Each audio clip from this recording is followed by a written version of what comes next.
party began traveling the underground. A few days in and slowly beginning to run lower on water, you decided to veer off your route towards a source of water in the distance. But as the water came into sight, the forest awakened. Breaking branches and rustling brush gave way to a group of ettercaps fleeing the forest. Not long after, their pursuers appeared. Two beheers were hunting down the ettercaps. This is where we begin, as your group cowers underneath the canopy of moss-covered branches, yet undetected. Could you not use cowers? I feel like we're tactically observing.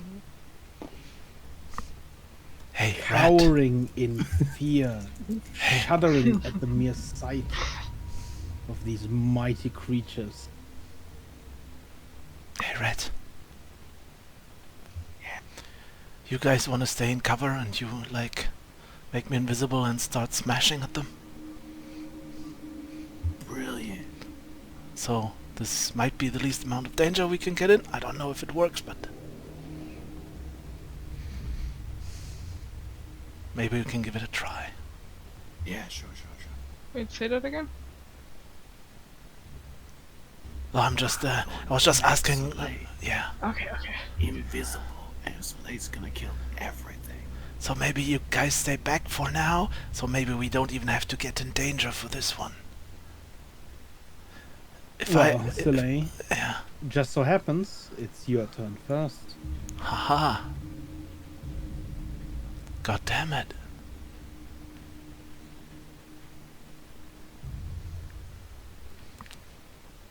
I want to hold my action, a dash action, until I am invisible.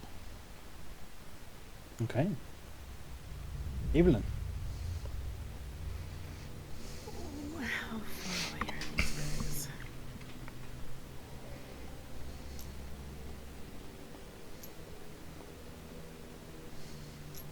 They are, by the way. You need to cover a 3x3.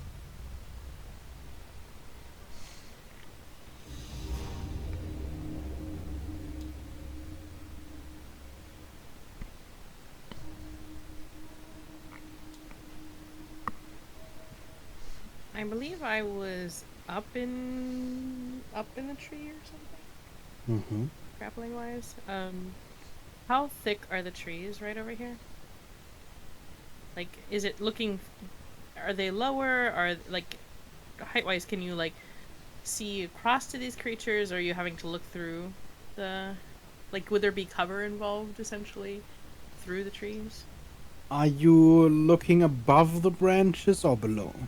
I'm near the branches, trying to not be like on top, but like you can near the pretty top. much. So this layer of branches is almost like a flat lattice on which this moss grows. Okay. So it's not really So high you up. can either peek above or below. It's not like a tree canopy like it usually would be. How high would you say I am up if I had grappled upwards? Or Up on the is it not? like on the trees, you're only about 10-15 feet high. Okay, that gives me an idea of where I'm looking. Then I would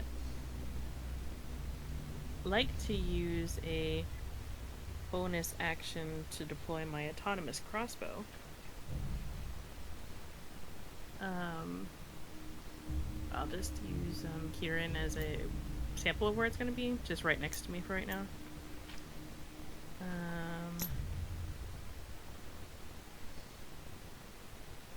Yeah, and then I will hold a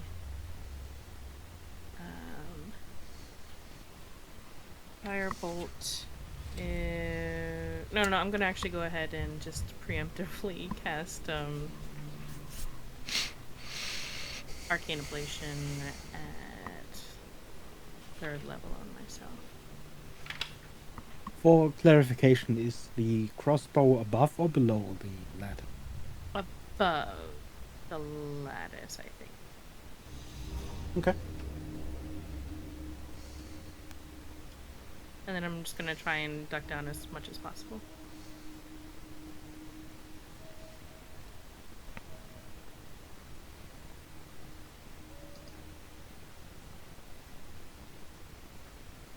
And that is my turn.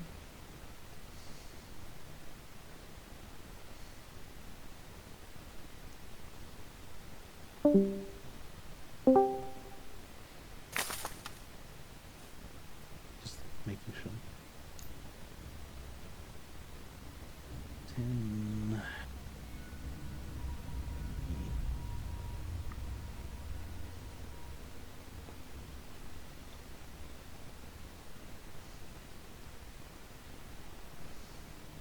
Ooh. 50. Mm-hmm. The behir up on the ridge, almost like a centipede, almost like a snake, rushes down, slithering as well as rushing towards the fleeing ettercaps. The second one, still almost swallowing, slowly pushing down the previous ettercap along its length of body, rushes immediately towards the next and attempts to do the same.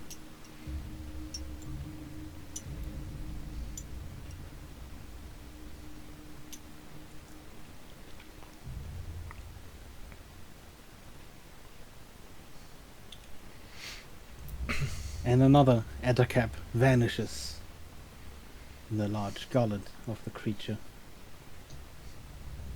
The other caps, which size are they? Like our size or? They're medium Oh, sized. there. They're pretty much humanoid. Okay, so they can be swallowed. We can too. Very likely, yes. Rat. I will, as quietly as I can, because my spellcasting isn't usually super quiet, cast Greater Invisibility on Soleil. Does greater invisibility have a verbal component? It most certainly does. Then please roll me a stealth check. Mm-hmm. Yep. I believe. +6 on it, so okay, pretty good. 23. Okay. You mutter a few words just as the behir breaks through a couple of branches, masking the sound, and Soleil turns invisible, triggering your held action. Dash! 10, 20, 30, 40. I guess here. I would like to go prone.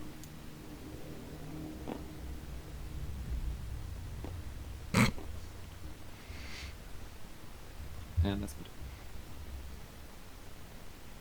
Right next to you, Huxley. You just feel the slight bit of wind as Soleil rushes past you. What was that? Soleil is invisible.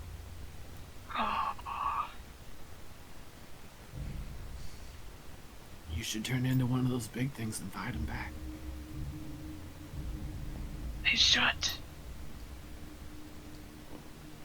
The ettercap runs forward, further away from the behir. You hear the splashing of water as it begins running through the small pond. And just at the end, at the cliff face, it begins climbing.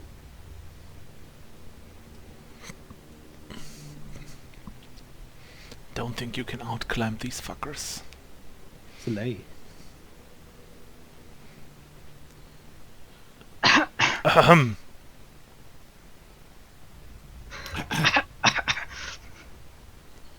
Or does something happen to me? Or do I see something? Huxley. Because I totally knew you would never forget Huxley. Yeah. Never. Yeah. So at least we know it wasn't the character. Just, for got an Wow. ecology snap. Yeah. So Anyway, I have Huxley. advantage on my first attack, right? I mean, I look at Rhett and um, are we gonna fight them? Yeah, do your big dog thing. Okay. Unless you don't want to. I'm not your dad. I will set myself on fire first. And I cast Okay. fire shields. Okay. I just wrapped, like I just become wrapped in flames. Like, kind of darkish. You are so cursed. And I guess I will use my bonus action to turn into a creature. Let's go with a different one.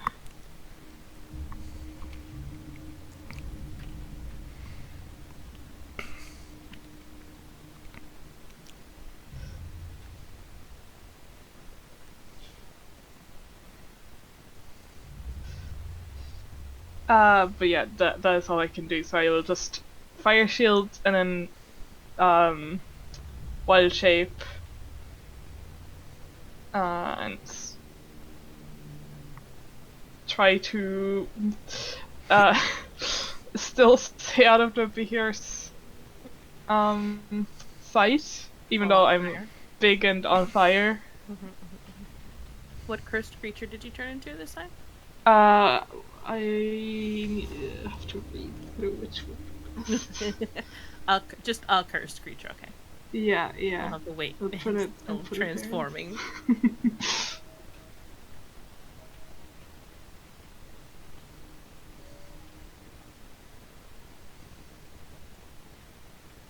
And it's my turn. As soon as you turn, the Behir's head swivels. As your new size extends from your space, a couple of branches break off, crack, and very visibly, fire surrounding you, wreathing you in flame, lights up the area. Oh yeah, is the area generally lit, like from one of the cracks or something? Slightly, yes.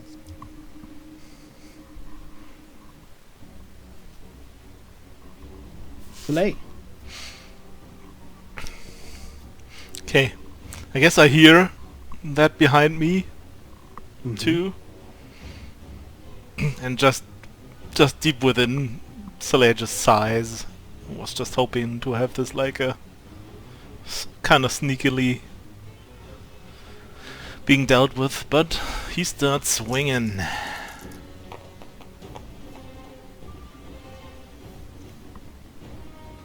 At advantage. Oh yeah. Okay, 16. Okay. God damn it. 16, 18 and 24 to hit.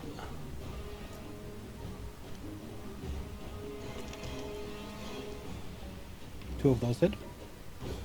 Mm-hmm. And I'm gonna use one of my superiority die to also make a goading attack. So a wisdom saving throw.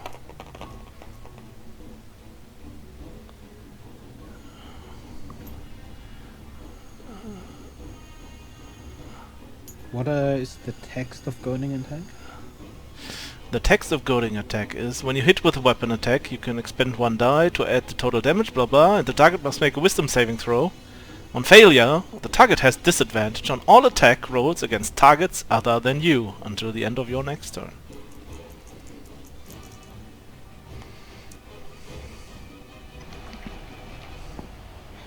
How large is the Behir? Wait, why did I roll two? That's huge. Huge. Okay. In that case, Oh. That is a 21. That saves. But yeah, it's 33 damage. 33. Mm-hmm. Oh, it's Gert. It's a fire snake. That's cursed, yeah. Oh gosh. I like to imagine that the ends of those spines are like small human hands. Oh no. I'm kidding. I mean, at least this version of Huxley can become Wait. friends with the purple worm. They are now. Evelyn! Oh yeah, I'll also move a little bit like around this guy here, I guess. Use him kind of like a shield against the other one.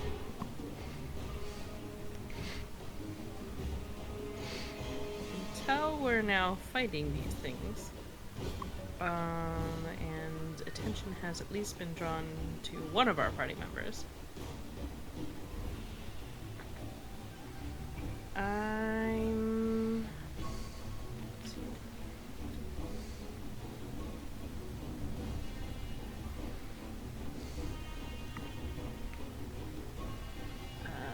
Let's see. I will just try and move, grapple. How far away are things?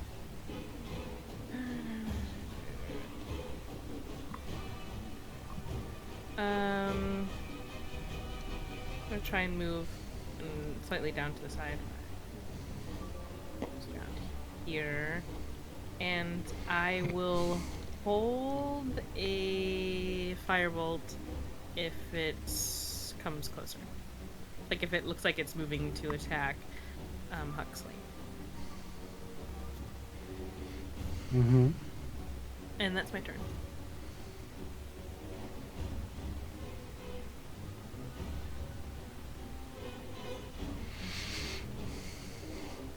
Oh,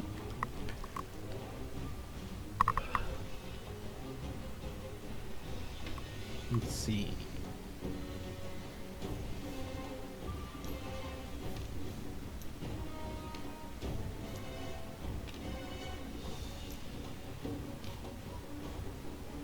Soleil, could you make me a dex save? I certainly can.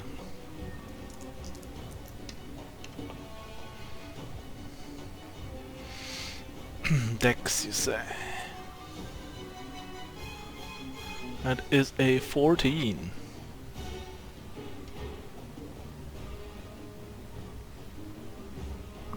You manage to dodge just out of the way as this giant creature comes charging past you to face towards Hux. So I guess I get an opportunity attack. You do. I'll go ahead and at that point it looks like it's going for Huxley, correct? Mm-hmm. Throw a firebolt at it. Or opportunity attacks with advantage too? I wouldn't say this one, because you Okay. had to dodge out of the way first. But I rolled a 29, so I guess it's not necessary. That hits. Yeah, let's roll damage. That's a good roll. 23 should hit, right? 23 hits. The opportunity attack was 16 damage. 14 fire damage. And what was yours? One? 16. Piercing, slashing, whipping damage. Mix of all of those, if it matters. No, it's just Then Huxley, would you please make me a DC 16 Dex saving throw? Is this a effect that I can see? Yes. Then I have advantage. 10. How big are you? What, large? Huge. So I'm the same size as Sippy here. Oh. You need to be bigger. Isn't it? Okay. Isn't it 3x3? Yes. Yeah, yeah. Okay, so that's an 8 and an 8, so a 10. Terrifying. Cool. You see light crackle around the Behir's mouth as it snarls at you, its head sinking lower to the ground. You see arcs of lightning form from its mouth, striking the ground, and then, with a thunderous blast, there's this flash of light, almost leaving you blinded as lightning strikes you. For 60 points of lightning damage. No! Mhm. Ow, that is exactly how much HP. Sorry. Oh no! I mean, I guess it got tanked. Goodbye, creepy fingers and hands. I love this art from this worm creature. From the It's cursed. not. It wasn't like a cone, was it? No, it was a line. You might describe Just it as you a see lightning this bolt. Giant worm form. There's this flash of light, and suddenly Hux is back on the ground.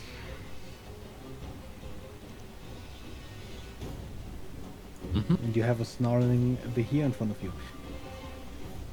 As much as you are focused on this one, in your periphery you see the other Behir dash forward.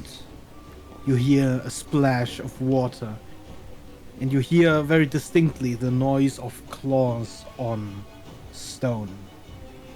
But currently, out of most of your signs, the Behir is not seen.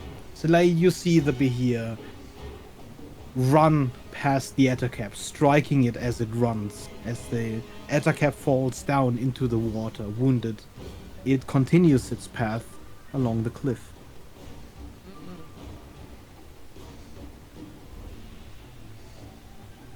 Red.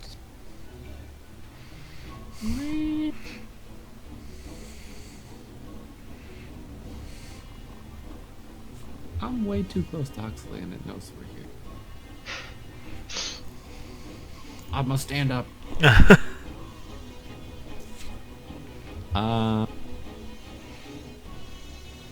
I don't know where Soleil is. So I don't dare just empty into... I'm gonna take 15 feet because I stood up. Can I see this one now? Yeah. Its head would be peeking sort of Okay. almost horizontally out towards this way. It does, yeah. It's fine as long as I But can it see is something. currently, at almost a 90-degree angle, Right. climbing along the wall with its many feet in hand.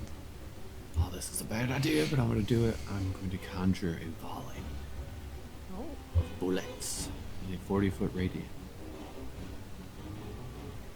Right. It's a big radius, but I cannot Mhm. hit anything. You hit And the it's a- Ettercap with it? Yes, a dexterity saving. You hit the Ettercap with it? Yes. Okay. Poor creature. Thousands of bullets zip through the air. Well, the Ettercap definitely fails. It is a what? Dex save? Yeah.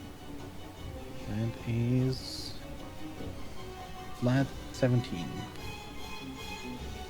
17 will pass. DC is 16.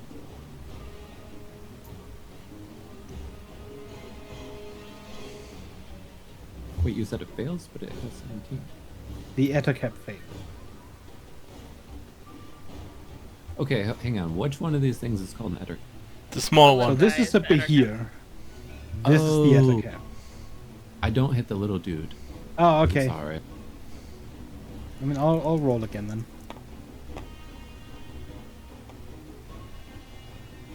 That is a 15. That's what it's so.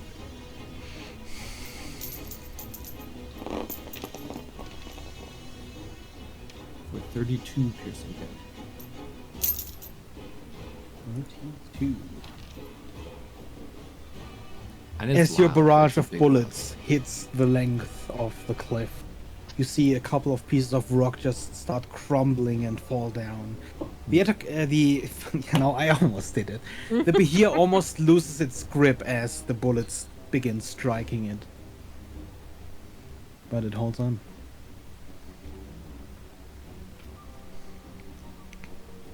Yeah. Bonus action, Huxley. I'll give you combat inspiration. That was really scary. You should. You're scary. You got this. And that's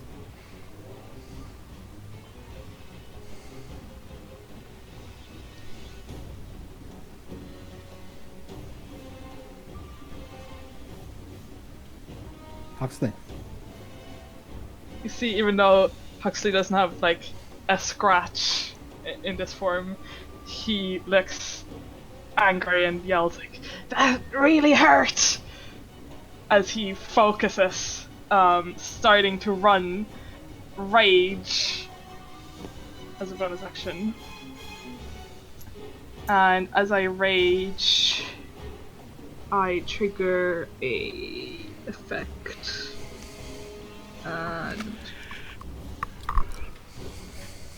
just I roll a d8 for it.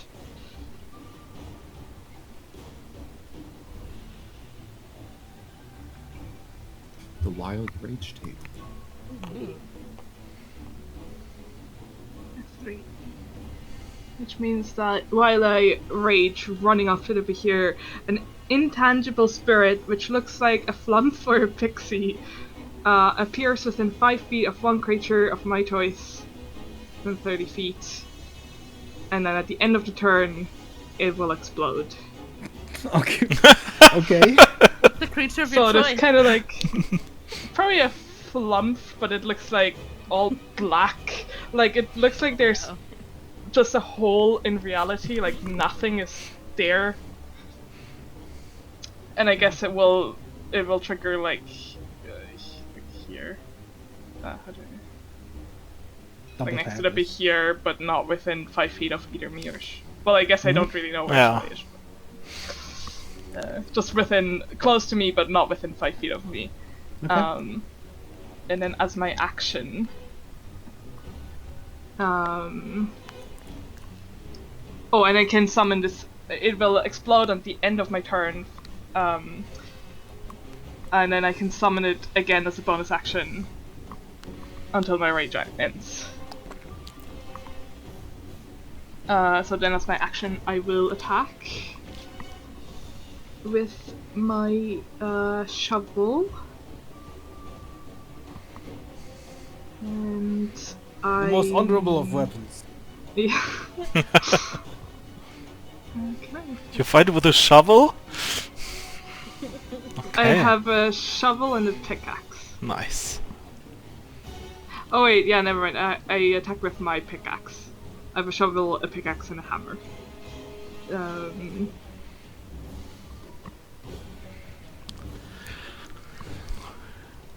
don't have extra attacks. I only have this.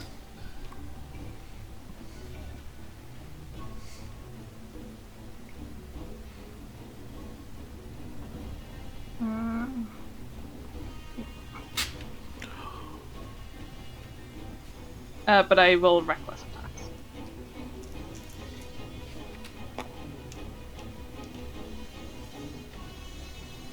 Which makes it a 15 plus 8, so 23.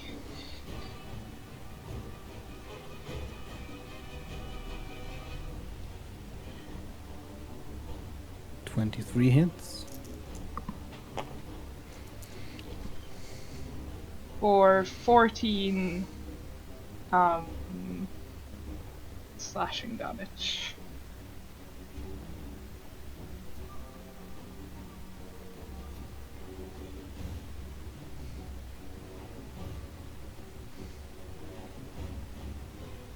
Okay. Anything else? No. Soleil. Is there an explosion now? It's at the end of the turn. So at the end of your turn, right? Oh, at the end of the... Behir's turn? Or your turn? At the end of the current turn. Yeah, so I guess Okay. that's my turn. Yes. So. Yeah, so it explodes and the Behir has to make a dex save or take a d6 force damage. That is a 13. The DC is... oh, the DC is not very high. No, never mind, the DC is... yeah, that's a fail. It's the DC is 17. So... Not very high, huh? Mm-hmm. Well, Lies! it's only 1 damage. Well, it's 8 plus proficiency modifier plus con. And con is pretty high. Tiniest kind of explosion. Just like a mini explosion. Just It's 1 almost like damage. small firework going off. This weird fairy that just appeared, just... Black hole. Oh yeah, Yep. the flump. Yep. It's like a void jellyfish.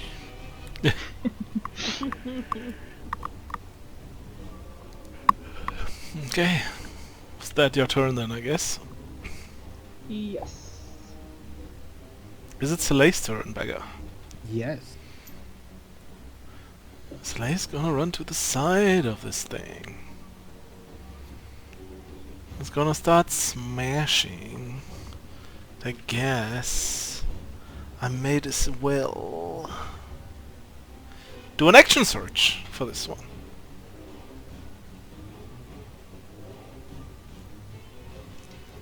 To see how much damage I can do to this.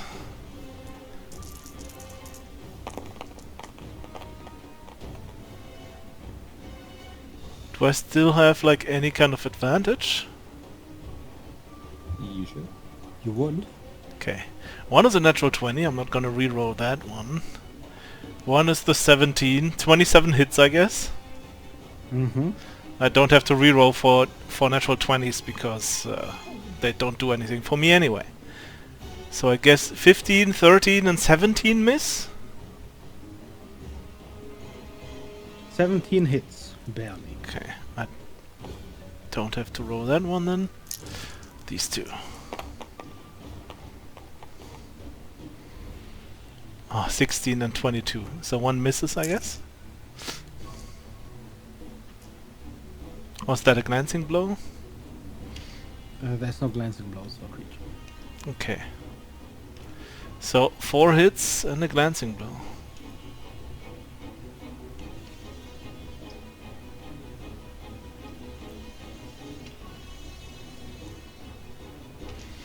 Glancing blow was half damage, or how did it work again?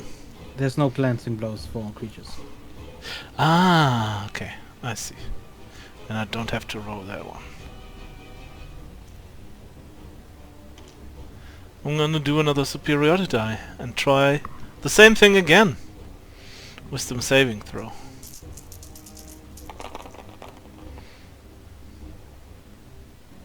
No double, sadly.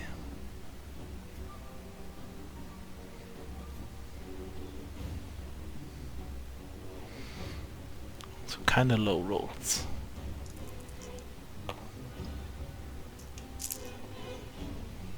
Oh. Yeah, it definitely fell that time. Okay, so it has disadvantage on attacks against others than me. Mhm. Until my next round.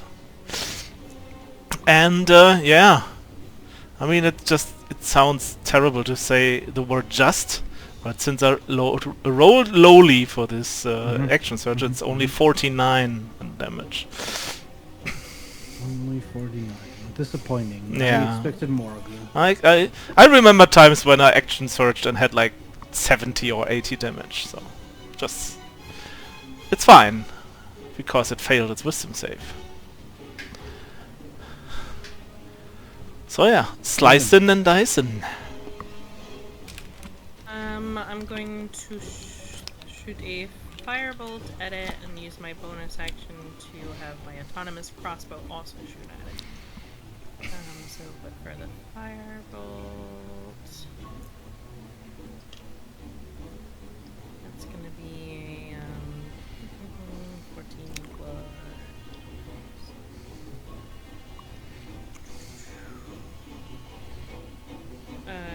22 to hit.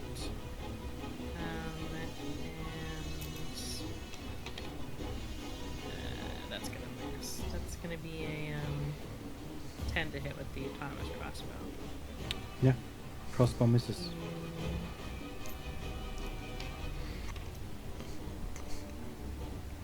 It's 8 fire damage.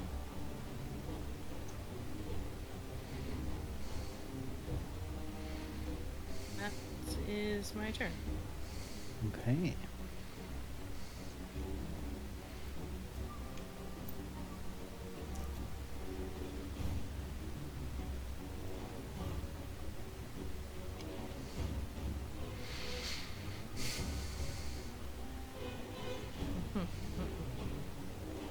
Hey, Red. Uh-huh. You mind making me a quick DC 16 dex saving throw? Uh-huh.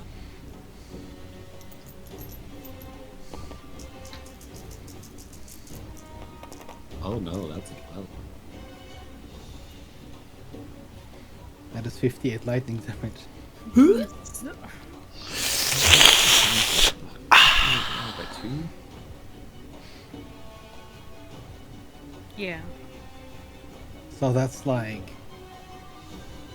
27? 27? Easy concentration save. 9. Can you even reach 27? I don't think so. No.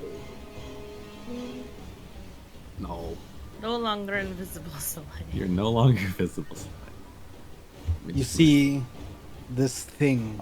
Its mouth almost stable as you see it charge, as the lightning crackles and arcs reach the ground, as it just runs towards you in this weird waddling sprint with its tiny legs. And then another flash of light and searing pain as lightning pierces. Just as Soleil becomes visible, the other Behir attacks Huxley twice. Come at me, bro. One with its bite and one with a constrict. It has advantage. Oh, it has advantage. Okay. Yeah.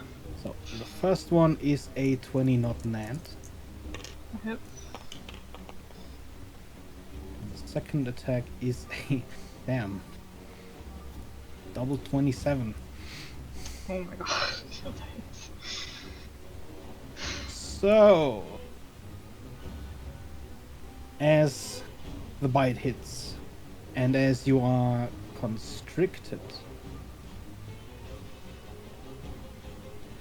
you are now grappled. The escape DC is 16. Now let me tally up the damage.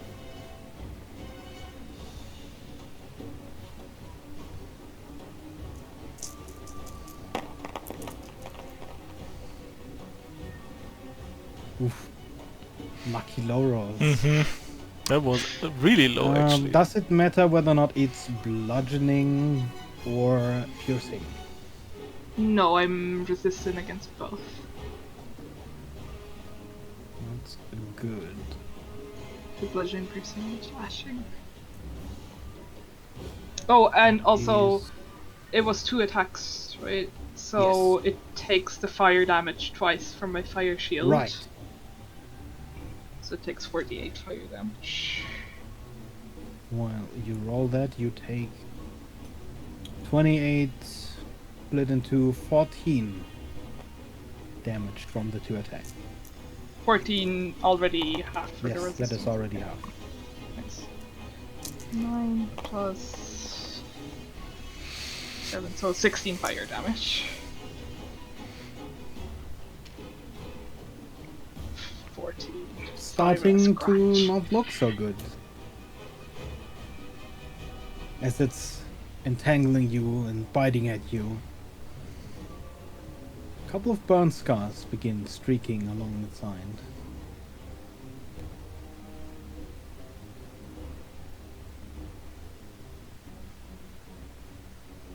And with that, I believe it is Red's turn.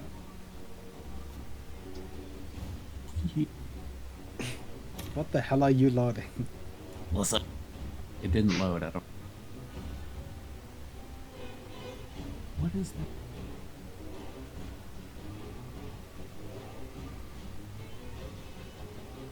That is not okay. Something not working? I don't. I mean, can you see that? Oh yeah. Yeah. Average. Okay. Well, Red's like, I want not to be here. I cast the polymorph. Is the Savage a large or huge? It is large. Needs to be able to see. Okay.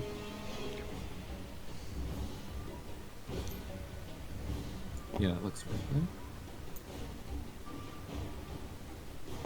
right? But that does take my full turn to cast the spell.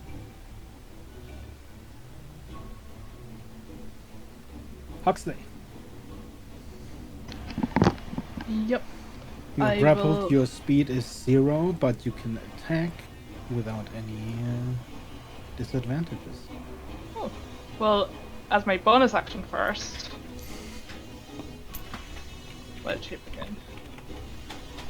Okay, and does break you out of the grapple. Nice. Then I will attempt to constrict it as a wrench.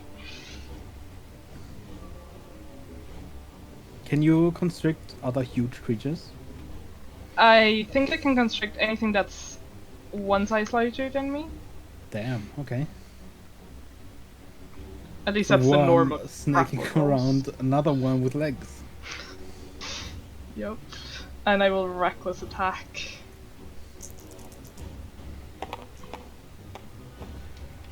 Or is constrict not a Net 20. Ooh. is constrict a feature? For. Yeah, I'm a giant constrictor snake, and they either bite or constrict as an attack. So you are constricting, reckless constricting. Yeah, Okay. it basically it does damage, and then the target is grappled and restrained. So a nat 20. Uh,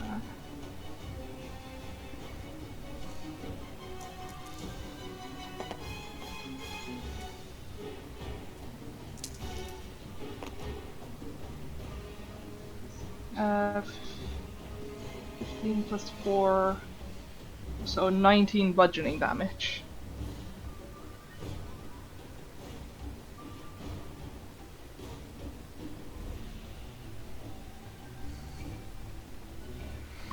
And You can add the combat inspiration and damage.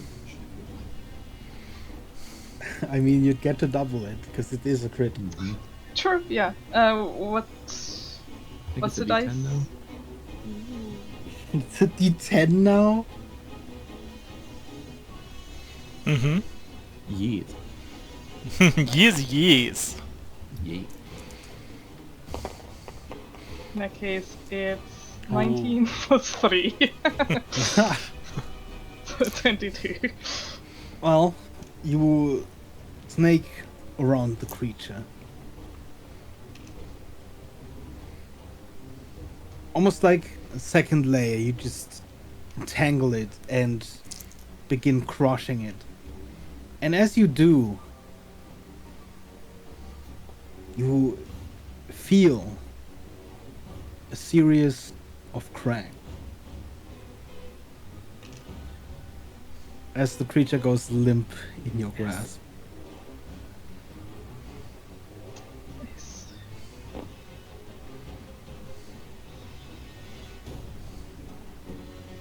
That was my action and bonus action, so that's my turn.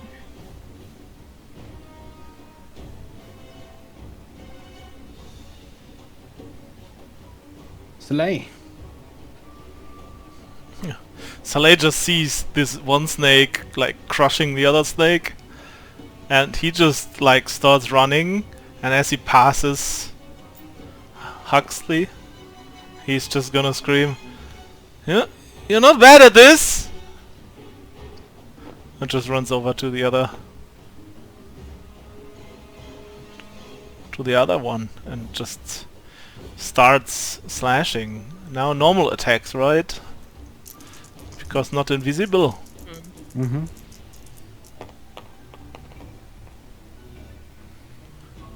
Two 29s and a natural 1. Natural 1. Can you roll me a d20 on that one? Yes. That is an 18.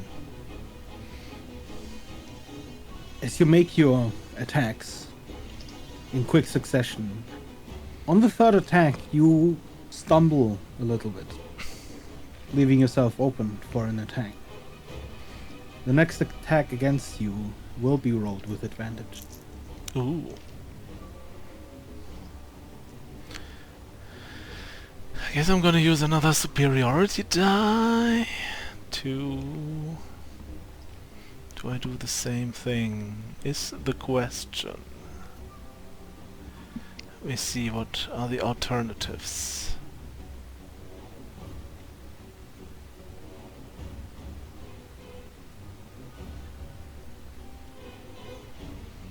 I'm gonna make it a menacing attack actually.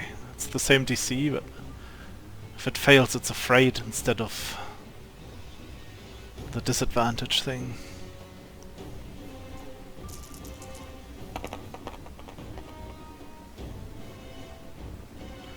It's a good roll at least. It's an 18. That saves. And it is 38 damage.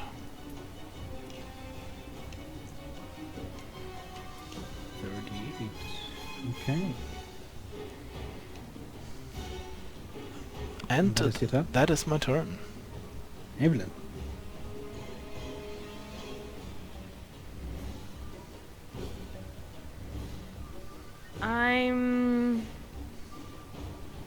I'm gonna pull out my stopwatch and click it and cast haste on Brett.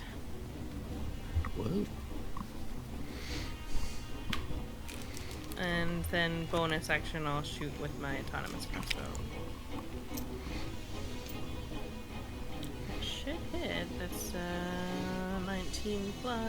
That hit.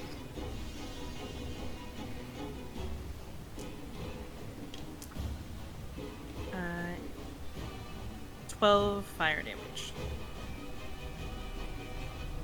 Sorry, there's a piercing and fire damage. Do you need to know the difference between that? Nope. Okay. 12 in total? It's 12 total. Okay. And Red is hasted. Is that your turn? That is my turn. Hasty boy. As Red turns large and therefore sort of out of reach for this kind of attack, it is going to attempt to constrict you, Soleil. Mm-hmm. First attack is with advantage, so that is a 28 to hit, That certainly hits. meaning you are grappled. Mm-hmm. Which means next it is going to attempt to swallow. This attack hits. That is a 19 to hit. Does that count as a melee attack? It is a bite. Let me see what's... So that is a melee attack. So I can...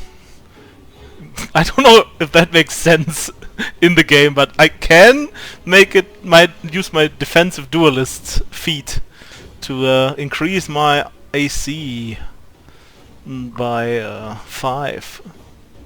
so I would have a You point 20. up your sword.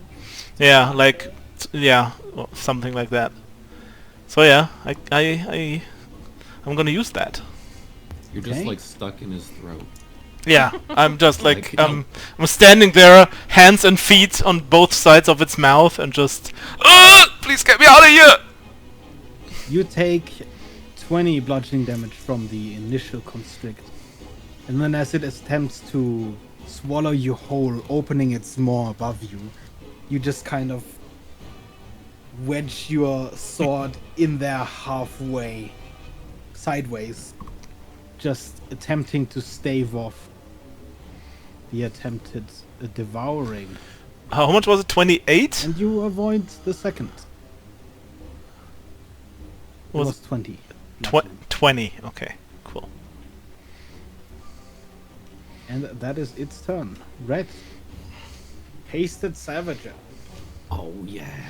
Oh boy. I think I need to move closer. And then, okay, so it already has 2 attacks. Haste gives me both or one additional. I believe it gives you 1 extra attack. So I shall take 2 bite attacks and a claw.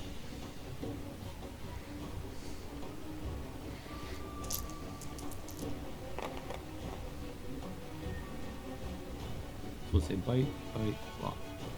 Ooh, that's a it's a +9, so a 19 and a 20 and an 18. The AC is 17, so all of those hit. And the natural one is on the claw. So it probably has advantage, maybe? Wait, you rolled a natural one? Yeah. Roll me a 1d20.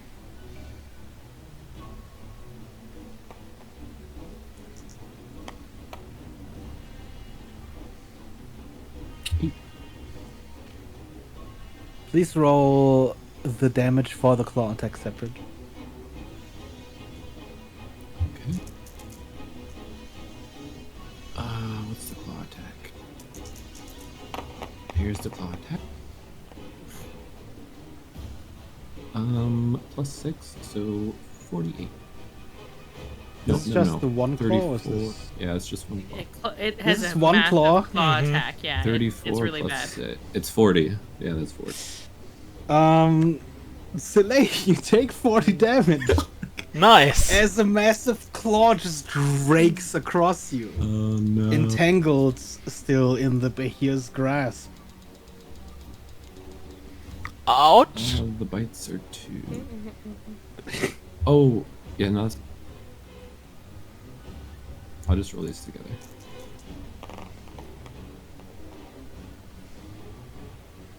That'll be... Jeez. 48 for the 2 bite attack. And after the slash that unfortunately went wrong, you immediately start biting into the Behir, dealing a good amount of damage. I don't know what went As wrong. I blood hit begins something. spilling on the floor. And the Behir does not look too good anymore. Neither does I. Huxley. Mm-hmm. I will drop the dead here and turn around and attempt the same strategy with the second one. The counter constrict. This reckless.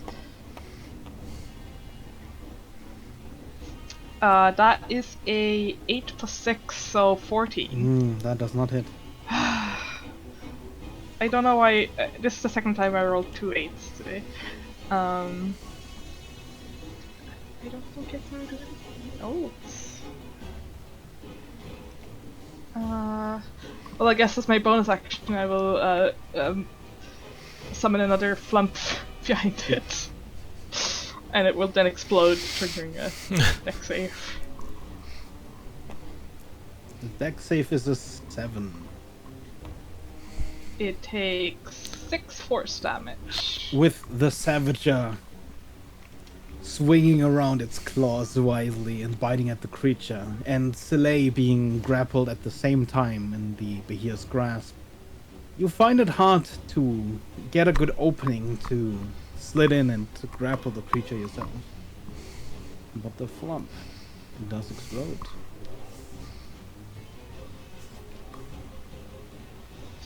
Soleil.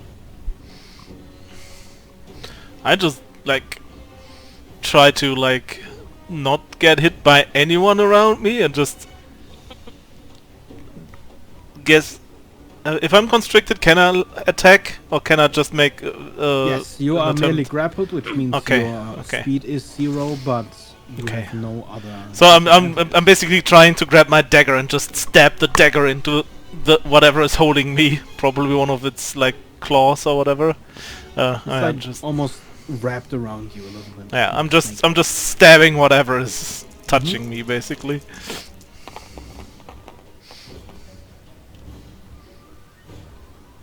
Oh, good rolls. 19 the lowest. Yeah, it's AC 17.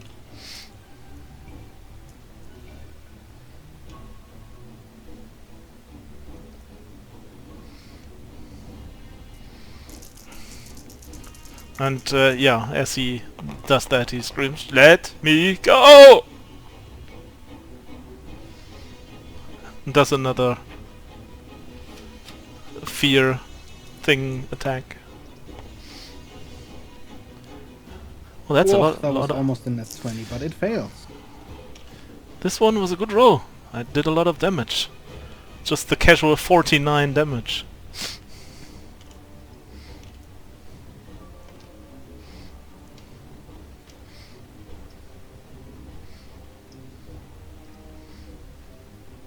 You stab at it with your dagger, just cutting any piece you can find. And then you grab hold of the rapier still in its mouth. And you just push upwards.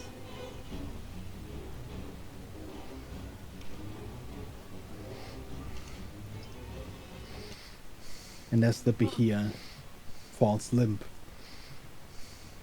it releases its grasp on you. Good, 'cause the savage there keeps going. Oh damn, that hurt! As you fall to the ground, the Savager just keeps slashing and biting at the now Behir carcass. Is Soleil able to get distance from the Savager, or is? I am definitely going backwards away from the thing because that hit me like a truck. Even though Soleil has no idea what a truck is. What an attack to roll in that one on. Oh god. Mm.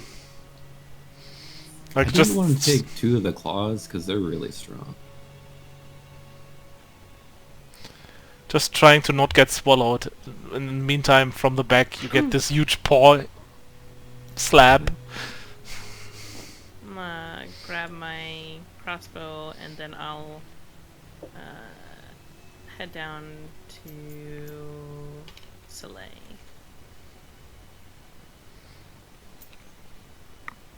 At this point, the Savager realizes it's dead and transforms.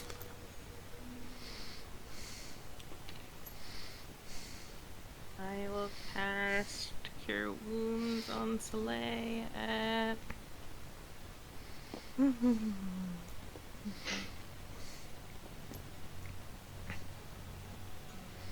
level 3. So...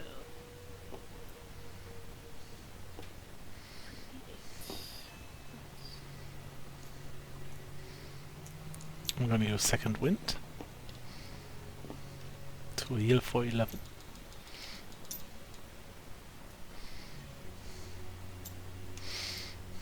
I am also casting Cure Wounds on this. I will use the fire that surrounds me to start grilling the Behir and then eating it. It's 29 hit points. Which one? to use Ooh. Soleil. Nice. The first one. Yeah, Soleil looks much better now. I guess it was kind of also my fault, but I feel like we should have a couple plans on the table before we engage next time. Because I feel like this was not the stealthy approach I was hoping for. Probably a good call. Also, I think one of those creatures they were hunting, I think it's still alive. It fell into the water over there. Yeah. How are you looking, Rhett?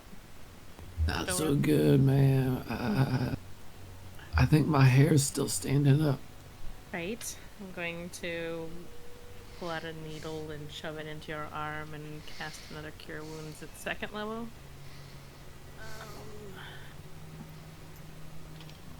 I don't think there's like visible damage from electricity, but he's just like got the shakes real bad. Couple of singed hairs, maybe. That's 20 hit points.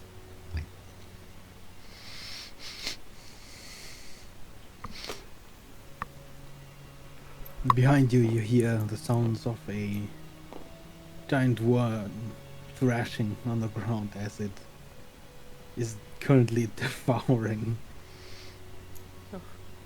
the carcass of the behir. We are so cursed. I'm just gonna walk away a bit. Yep. I mean, at least it wasn't me this time. The ettercap lies at the far end of the pond, its limbs pulled close, stumped. Its wounds leak blood into the water, dispersing into a cloud of green. It's alive.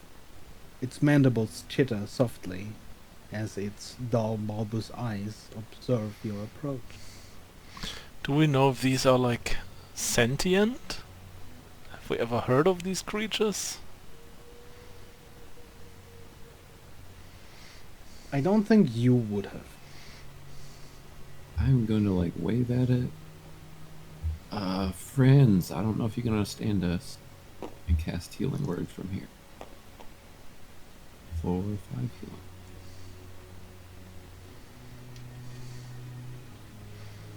But not like getting too close to it. You see its superficial wounds close. The blood stops bursting into the water, but it does not move, except for the chittering of its mouth, its mandibles clack.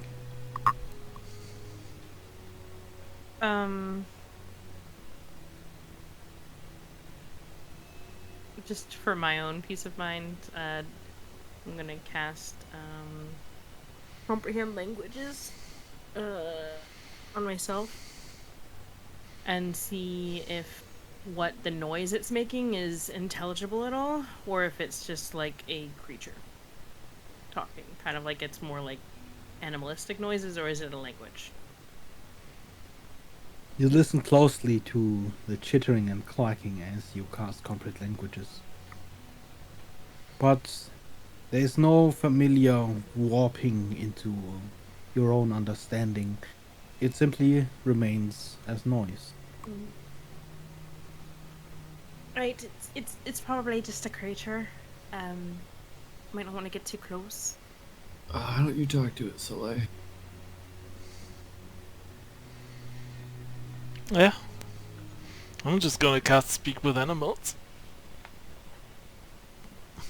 To see if it works.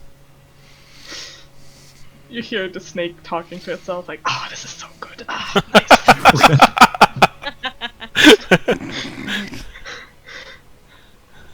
Nice. nice. Enough spicy eel." Someone seems to have fun at least. So yeah, do I understand anything when I cast Speak with Animals?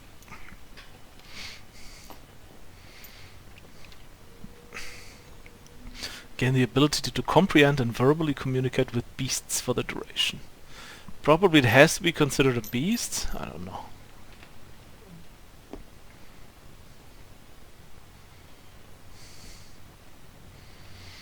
Hmm. Oh wait, what? What are they? Monstrosity? Yes. You hear the warble tones almost change, but the spell does not quite take home.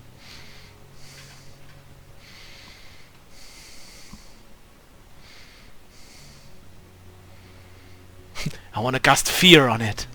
No, just kidding.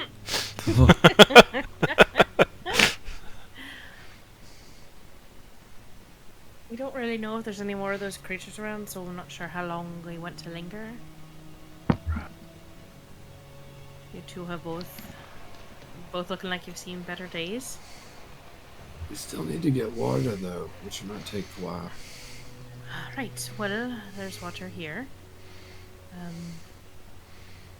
See if it's any good. Can I kind of... The water is all along here, right? Mm-hmm. Just kind of near the edge of the water. Anything I can do to kind of basically test the water on a very basic level to make sure that it's not, like, anything in it that's soiled or poisonous or... Do you have an alchemist kit? Yes.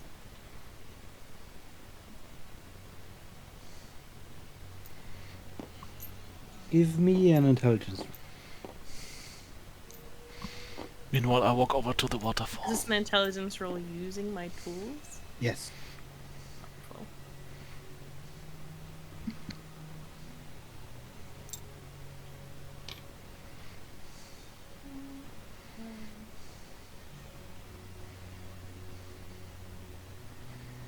Dirty 20.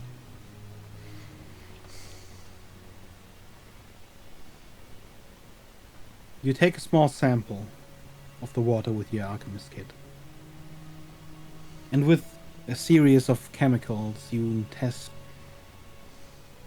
its pH level, whether or not it's toxic, whether or not it contains any large amounts of particles.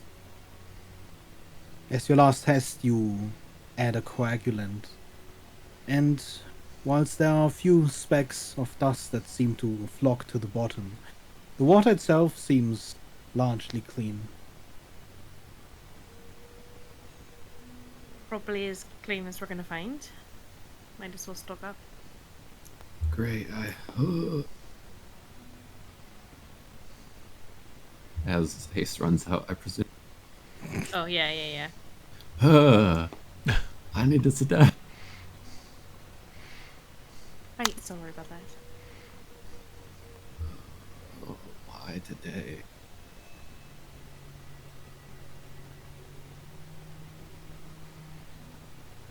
So, beggar, you know Yes. about that golden rule about waterfalls? Mm-hmm. That behind that waterfall there's a cave with treasure? Mm-hmm. Is there a cave with treasure behind that waterfall? You just reach your hand through. Yeah. You reach through the falling water, and at first it almost seems like there's space behind, until your hand touches something slimy. Okay. But probably As you like... simply touch the Yeah. algae-covered rock. Okay. There's no entrance beneath. There's no treasure. Well, Soleil is gonna take his hat and vest off and puts them to the side and is just gonna take a shower because it's been a couple days.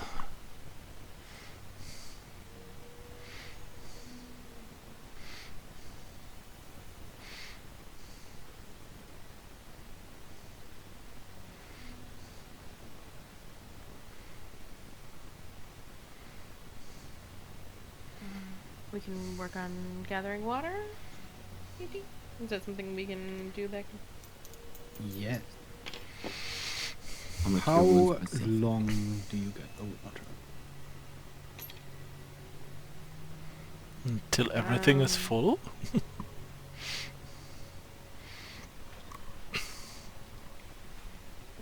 there a way to... Like, how long would it take us to get, like, a day's worth of water? For the group. I'd say it would only take 20 minutes to refill one of those. Yes. We should really try to get, like, more, though. Yeah, let's just stay here for What- like 2 or 3 what hours time and just of fill everything Day up. is it roughly? Come again? What time of day is it roughly?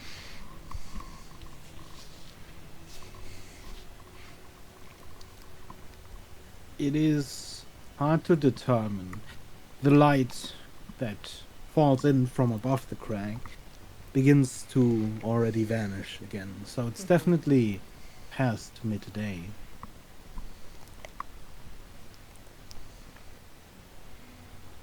I haven't kept track, but I don't think we've been, like, throwing the containers away. Beggar's taking him. Yeah, but I don't know how many. I want to say like 7 or 8 so far. Yeah, we wouldn't have thrown them away because We Why were would planning we? on refilling.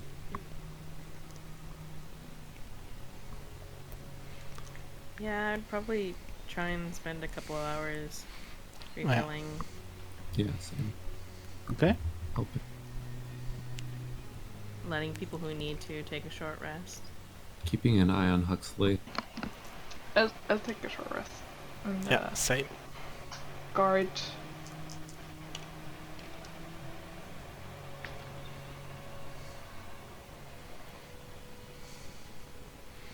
Do you have Song of Rest? Yes, it is. What was it? An additional D6 I think it's more knowledge. or something? I don't remember how it worked. It is an additional D8 at this point. Okay. As you spend a couple of hours just resting by the waterside, one of you showering, and the rest of you refilling the caskets of water, the Ettercap slowly, still healing, encroaches like a little bit further up on this rock. It sits down, just observing you. Keep half an eye on it.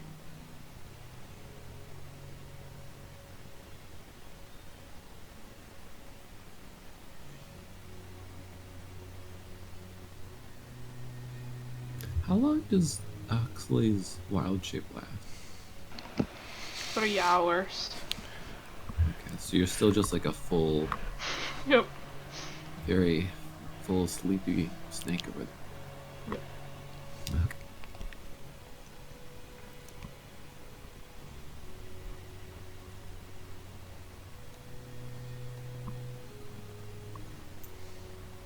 You finish refilling your water barrels after around 2.5 hours.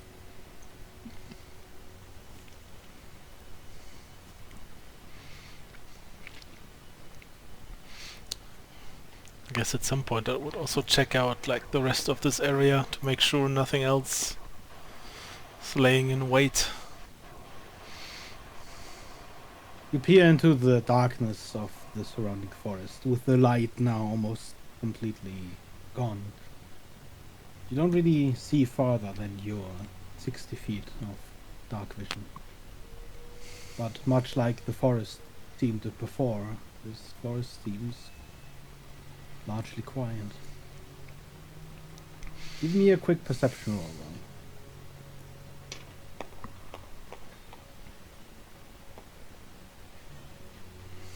So close. Yep, 11. Okay. Yeah, you listen and look out for anything moving, but there's nothing.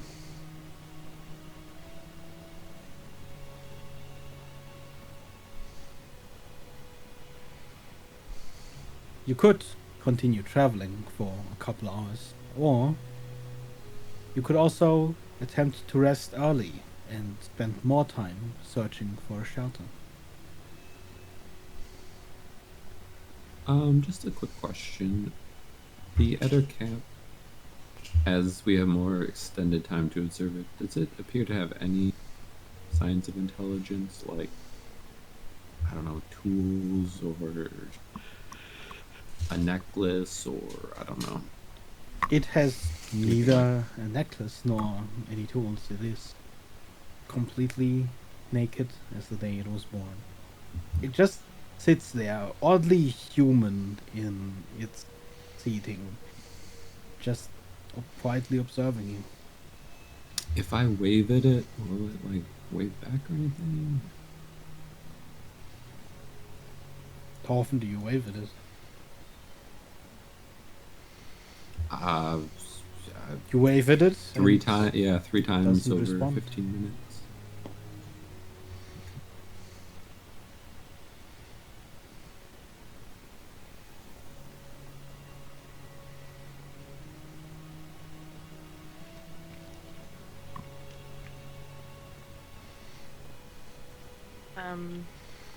After the water is refilled, then, so we would have been able to fill up all the water, get the short rests in. Bettercap's just sitting there. I suppose we could look at setting up camp around here somewhere.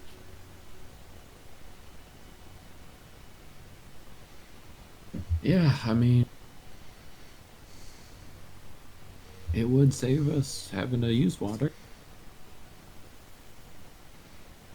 for tonight. I mean, you know. Right, makes sense. Also, we need to be careful. Water can also be an attraction site for creatures that also are trying to get water themselves. So probably don't want to necessarily camp right at the edge of the water. Right.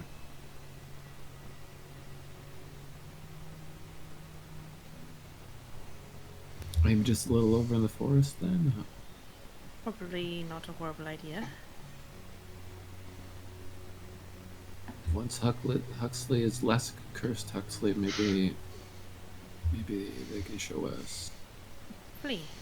I guess it couldn't hurt to see if there's anything salvageable from the creature that hasn't been consumed by Huxley.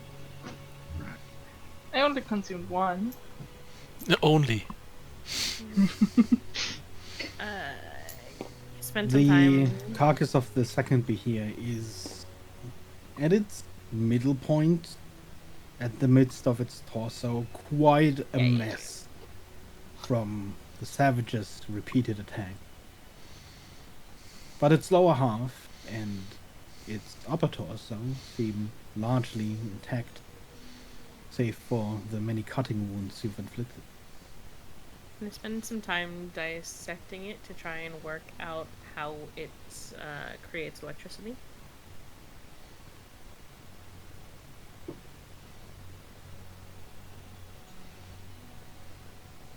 It is quite a large creature. That might take a while.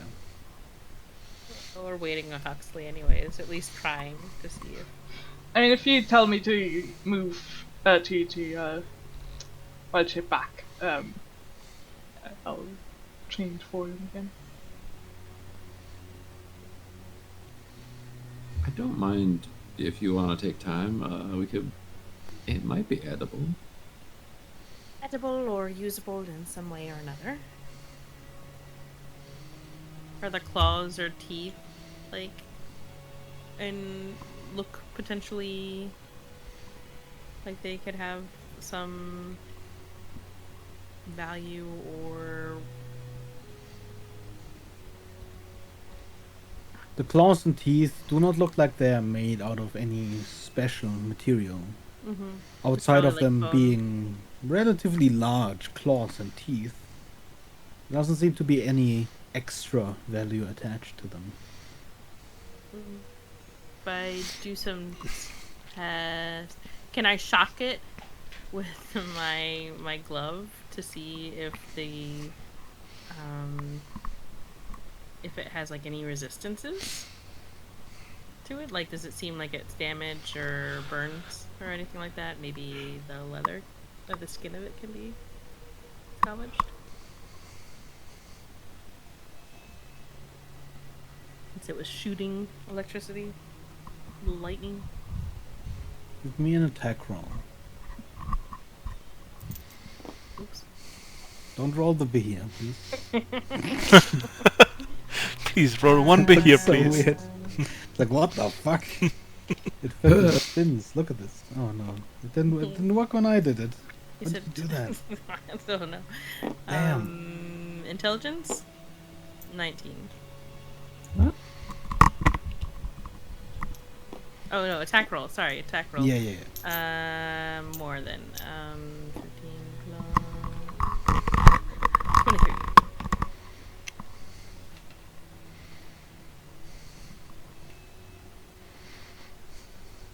As the lightning from your glove reaches the Behir's hide, you see it almost along lines of the Behir just snake across and very quickly reach the ground,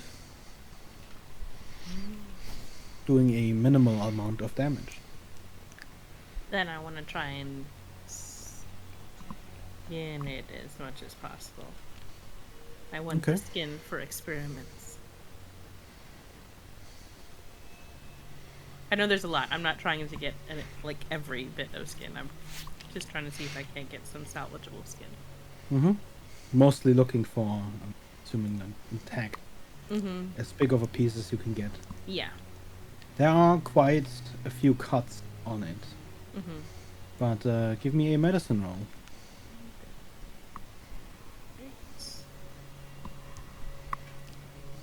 Can I assist? I have a natural 20. Okay. Because you said you assisted. Step back. Okay. All right. You managed to salvage a almost completely undamaged 5 square foot piece of leather, of Behir leather. Or Behir skin at the moment.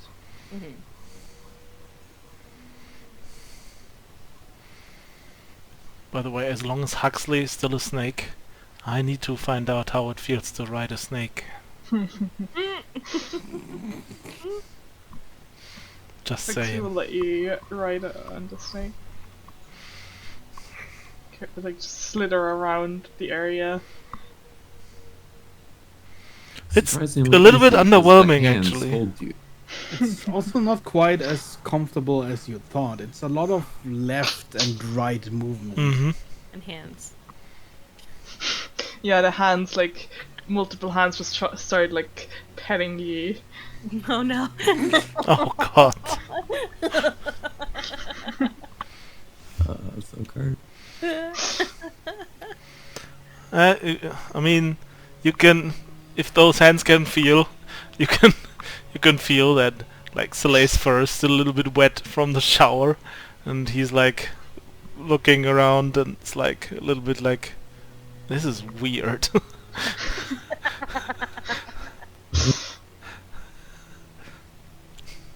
This is the weirdest thing I've done so far. But yeah, the ride feels a little bit underwhelming to him after all the things he's been able to ride since this journey began.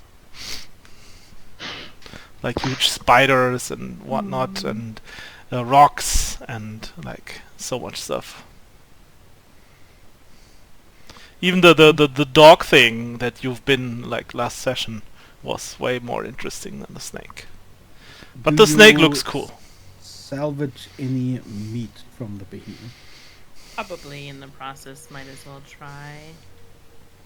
I mean, does it look like regular meat, or is it like blue and tingly?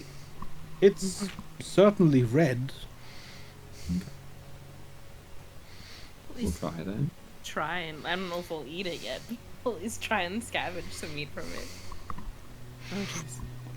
I wasn't looking. It got closer.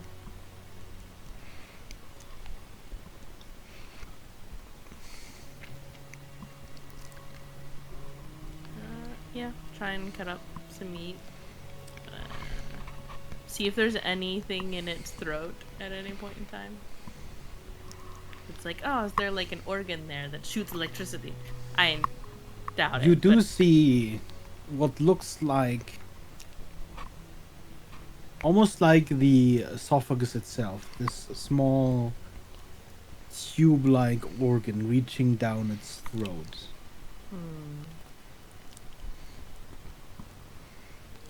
Like big? Or like smaller? Relatively small. I'll try and cut it out for the heck of it, because Evelyn's weird. Do you follow it further down? Nah, So you just cut out a piece of the tube? probably. Okay. We're making Bahia sausage tonight. Mm. Maybe I'll have to see if it's edible at all. That's a good point, actually. It was swallowing things. You think it's got any good? Well, I don't know if I want to open it. I'm sure there's partially digested food inside if you really are that hungry. No, no.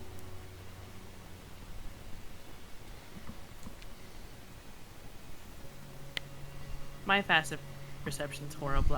If I'd already focused on dissecting this thing, I'm not going to notice the thing getting closer. Do I need to roll anything for collecting the meat? Give me a medicine check. And I assist. Mm-hmm. I assume we're both working on it.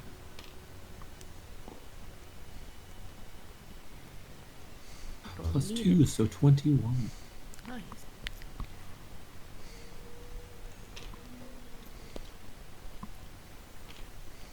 You salvage about 3 days worth of meat from the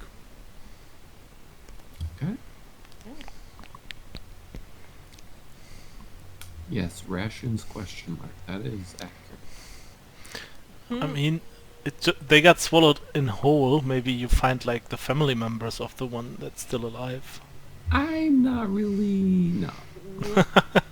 I'm not really opening its I don't. stomach.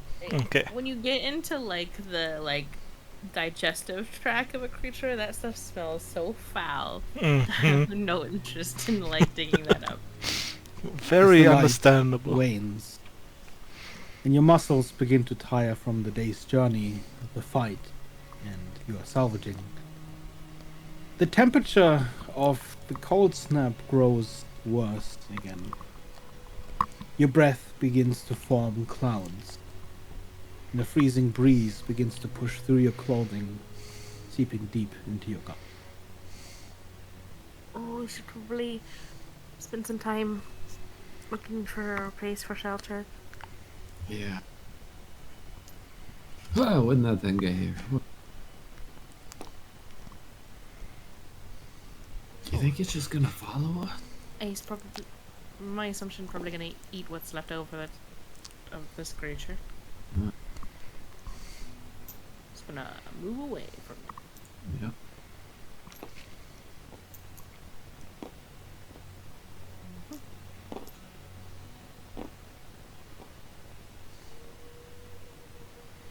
Does it move past it, or does it linger on the creature?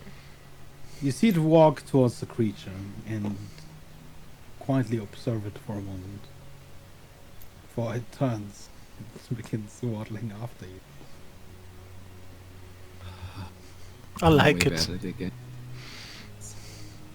Move over towards Huxley. Huxley, not sure if you understand or not, but probably need to find a place for the night before it gets too cold.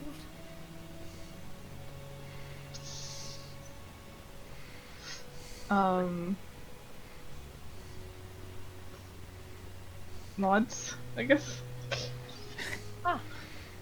Also, in the meantime, you can see that Soleil has started to, instead of sitting on her back, like standing again, just in keeping balance, because it was a little bit too boring just sitting there. Also, if you're familiar at all with the creature following us, feel free to either eat it if you think that's the best, or scare it off, or ignore it. As you point, Red is waving and approaching. Gosh. Do I know anything about other crafts? Give me a history check.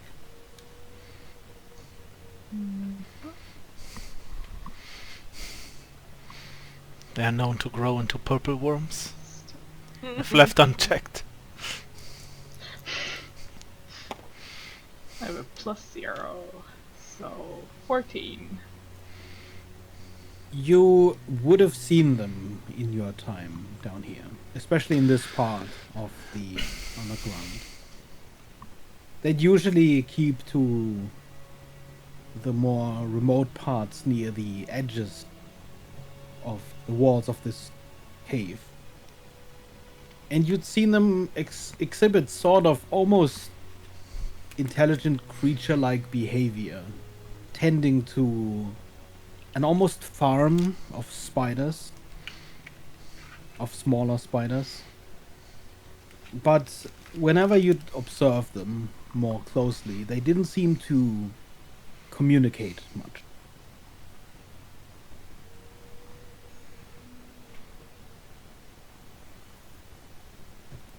Red, as you approach, waving, the Attercab waves back. I have communication.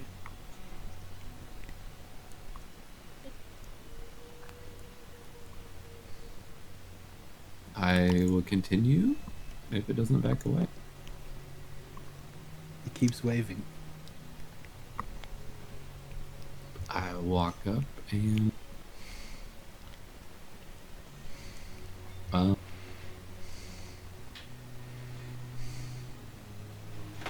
handed a small piece of bahir meat. I don't know. You just hold out a piece of behemoth. Sure. Not like a pretty very small piece. I'd say.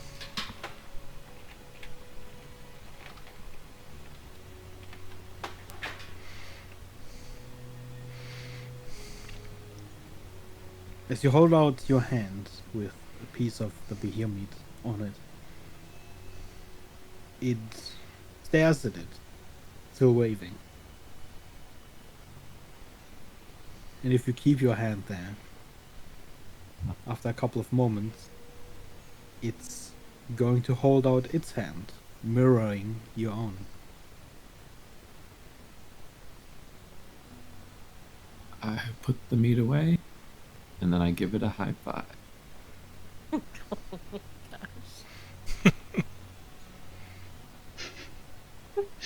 Everyone's over here like kill it, eat it, get rid of it. You high or five ignore its waving hand. Adopted. The one that it held out, if it's like holding Well, it out. it's holding it out like you holding the meat on. So it's kind of a low five. Yeah. Okay. You can still, low five it. Just I low five. as you slap its hand away. I mean, lightly, and not like aggressively. It flips back. I'm like, all right.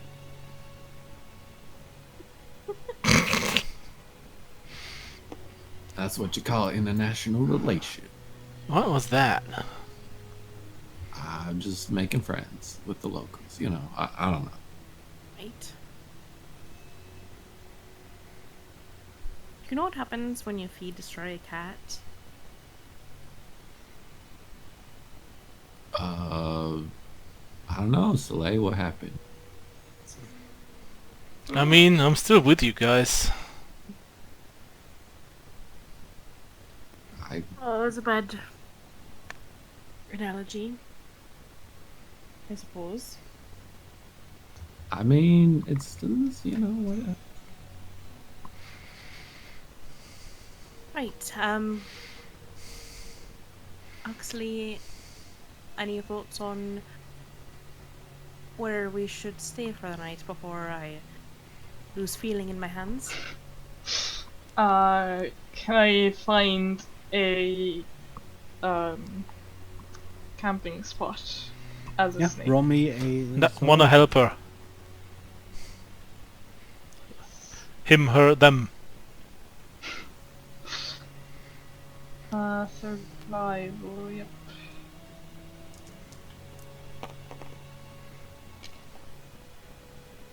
$19. 19. Oh, guess you can roll advantage when I help you or something? I don't know. Nope. Not on these ones. Nope. Okay. would be a simple group check otherwise. Do you use supplies? Okay. I mean, we need to make a fire, right? Please don't.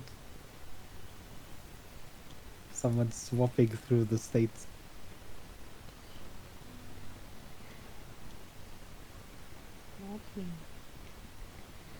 I bet someone's using like Oh, it's me. Sorry, Zoom it's me button. again. Yeah. it's him again. Because of the fucking zoom button. Okay.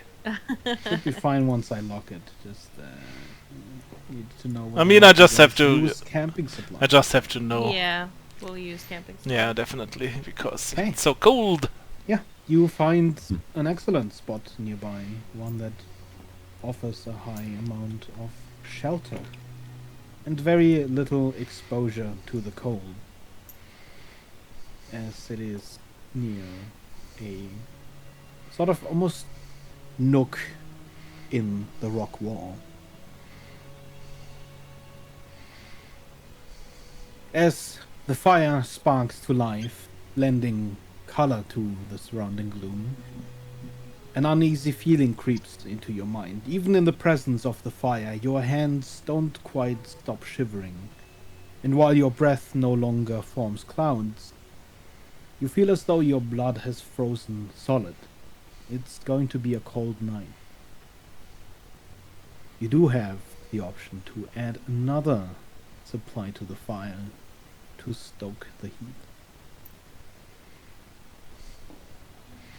Can we just gather some more firewood in the vicinity?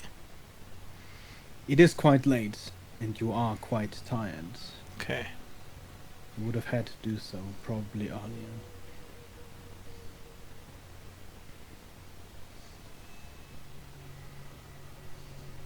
Is this thing just following us? Just to hang out? Yeah, how did it react to fire, by the way? Uh-huh. As the fire sparks up, it illuminates the creature at the edge of this cliff. And it just sort of stands there. Almost weirdly human, its arms sort of half crossed, like its hands above one another. Just awkwardly standing there, watching you. Does it look like it's feeling cold or something? It doesn't appear to be shivering, at least. But then again, you don't know if ettercaps can shiver.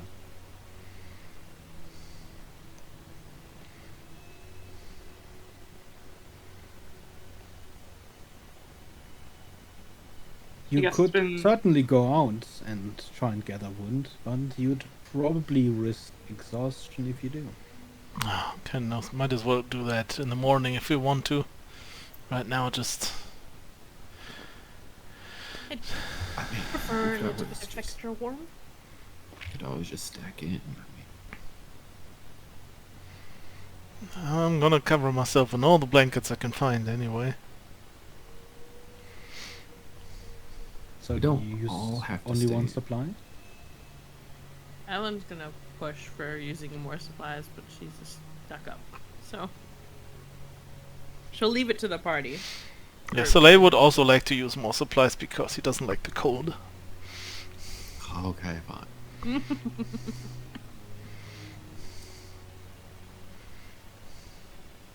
Okay. As you begin taking your long rest, who is keeping watch? And which watch are you taking? Can take the first one if you guys want to. Sorry. I'll take second. I can take third. I'll wake up early. You take last? Yeah.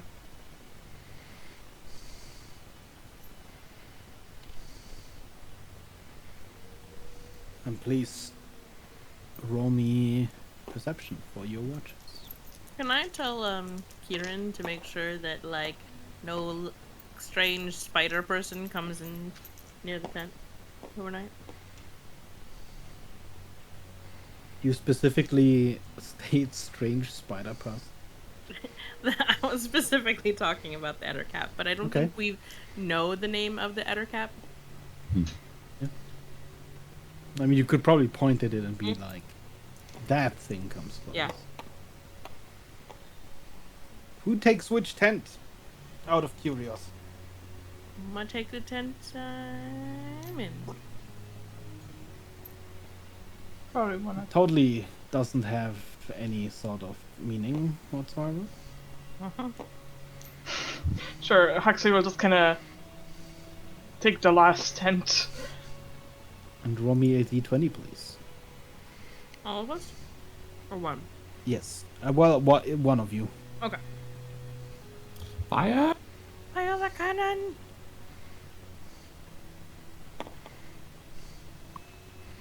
No. No, no. The cannon has betrayed us. What did you guys roll for your watches? A dirty 20. Also, I want to do something during my watch before we do anything else, if possible. At the beginning of my watch, I want to offer the creature a blanket to see how it reacts. I have like 2 or 3 blankets around me at the moment. I want to see if I offer it a blanket, it would do anything with it. You just sort of hold it out to it? Yeah, I'm just getting closer, and it might see that I have a couple of them wrapped around me, and I'm just gonna hand it over to it and see if it does something with it. It holds out its hand as it previously did with them. Sort of open palm. I'm gonna put the blanket into its hand and see if it grabs it. You're not quite sure if it grabs it or if it simply just hangs there on its claws, but it is currently holding the blanket.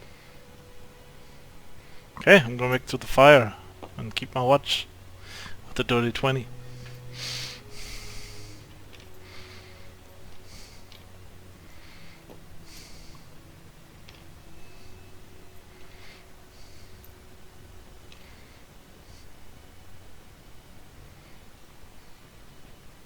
Couple minutes into you hear the strange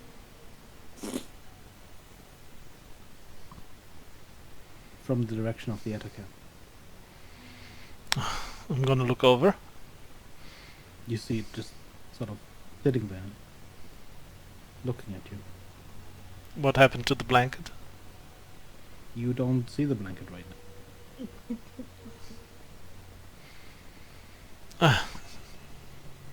You know what? I'm gonna sit on the other side of the fire so I can have a better look at it for whatever it does.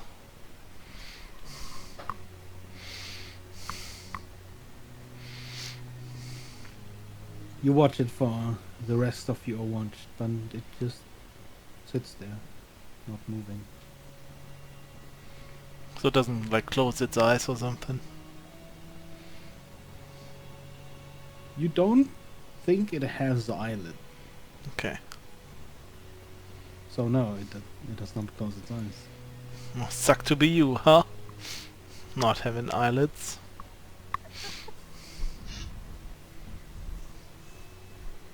For the rations that you eat, you would not have to use water with your proximity to the water. You eat off the beer ration. Oh, yeah. Should probably try while it's fresh.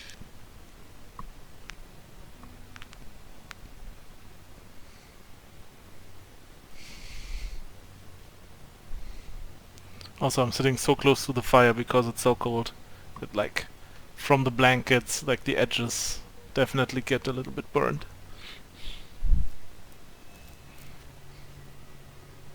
I think I would suggest just overcooking the bahir meat and then, yeah. Fair enough. Give it a try. Sure. Then please give me a constitution check. Who, me? Everyone who eats off the beer meat. I would probably eat from assume- it. Oh, yeah. What kind of? You are already well sated from Okay. chomping on it in your worm form. Constitution save? Yes. 18. 23. DC is 10. 14. Okay. Yeah, you eat the behemoth with you overcooking it. It's quite tough, quite stringy, but it satiates you.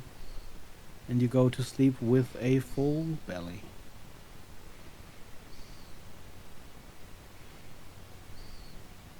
And, Evelyn, Yep. what was your role for the war? For the watch, Yes. I was 15.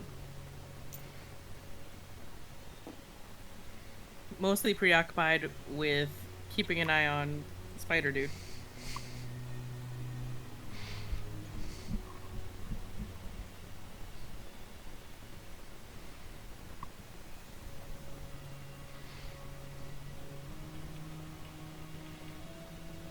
And then everyone please roll me another constitution. Me too. Yes. Yep. 11. And since you stoke the fire, you do roll at advantage. This is for the cold. 15. The DC is 15. I failed. Even with advantage? Yeah, I rolled a 5 and a 3. That is unfortunate. Oh, plus 6 to 24. my con. Oh, we all get advantage? Yes, everyone gets it. Okay, yeah. Well, I mean, if I already passed, doesn't really matter. Oh, good that it was advantage. The second row was a natural one. Whoever failed gains a level of exhaustion. As your rest was not quite as restful as you would have liked.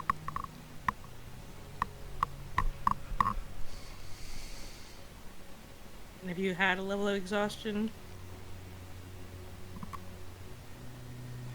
I'm assuming you didn't get enough of a long rest to get rid of the original. Give me another con save for that.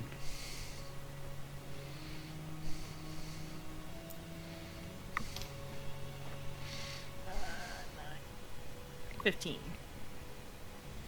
I would say you'd stay at one level of exhaustion. Okay.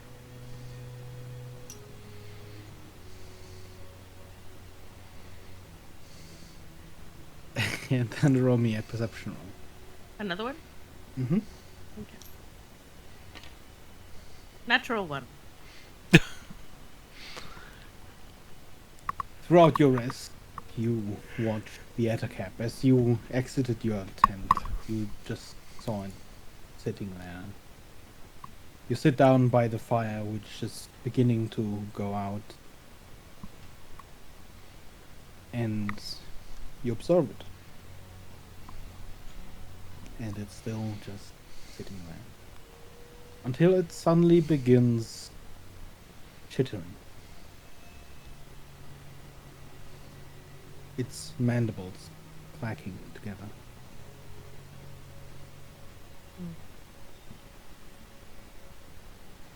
Hey Reds, curious question. Huh? Do you sleep with your self-made earplugs in? Oh, definitely. Okay.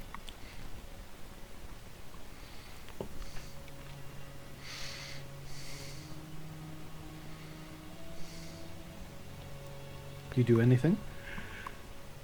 Chittering loudly. Mm-hmm. Is there like a little pebble somewhere nearby? Yeah. I'm pick up a little rock and chuck it in its direction to try and get it to stop.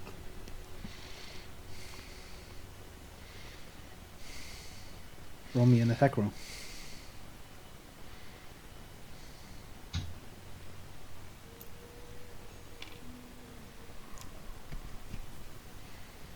Dirty 20. The pebble seems to hit the Ettercap as it sort of plinks off. And the other cap stands up.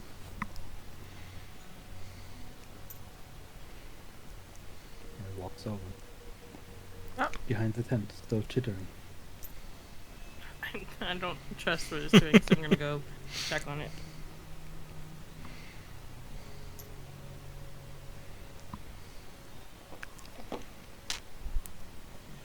Is it doing anything behind the tent? It stands there, just chittering. Right, Shul, go on, get out here.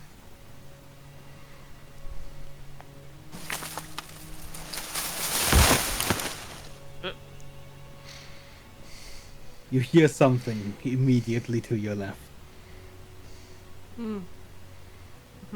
As you turn, in what little light remains of the glowing embers, you see what looks like two moons, two globes of light.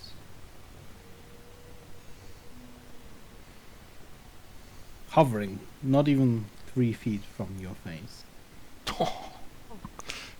That is close. And disbelief as the creature suddenly blinks. Pulling back.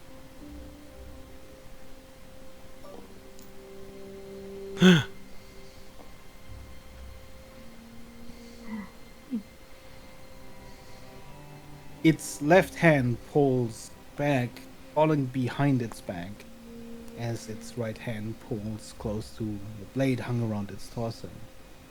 The creature is small. Its upright size barely as tall as you are when you're standing. Its long ears, decorated with rows of small trinkets and earrings, extend almost like wings from its round head.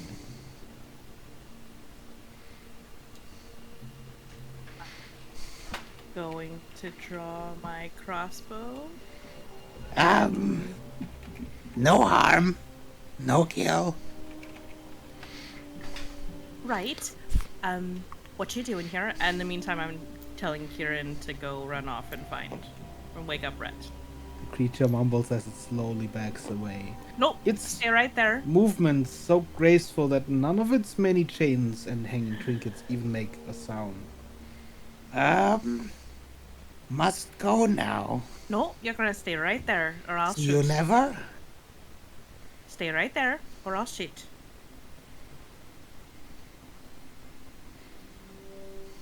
And I'm sending Kieran, if I don't know time-wise how this is gonna work, but Kieran is right. gonna run into the tent and start jumping on Rhett.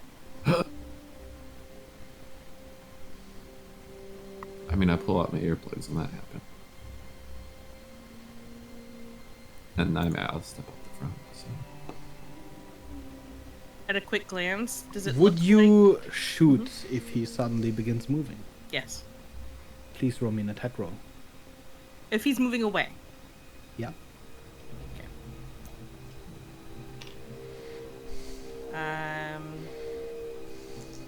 That's a...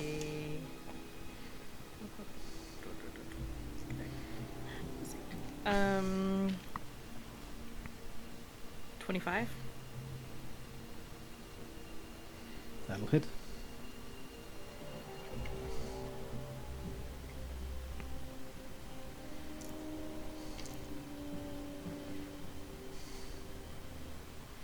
That does it make a difference between piercing and fire damage? Nope.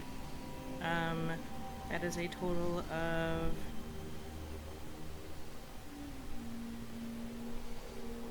16 damage.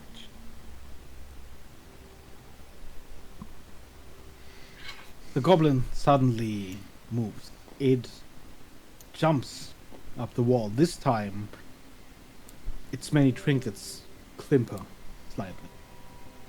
Just then, you loosen a bolt, which hits its leg, and it falls back down onto the ground. Just as the Ettercap shoots the web. You hear another as this web suddenly entangles the goblin. Nice. And it just lies there, squirming, with a bolt in its leg. Ah! No! No harm, no kill. What you doing here? As I step closer. You see, as both of its hands are now holding its leg underneath the web. What lies on the ground, what it held behind its bag, is rations. Freaking. Your rations. Yeah. 2 of them.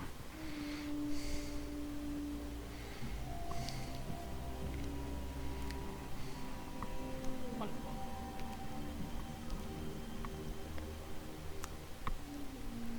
Has Rhett come out at all, or Yeah, tell me when. because otherwise this is not gonna go well. I mean, What the? I mean, I saw a big bolt of fire. I know it. I mean, you hear it sort of screaming. What's going on back? a thief. And the rest would likely awaken too at this point. Which way We got can you a walk thief around out the here. tent yet?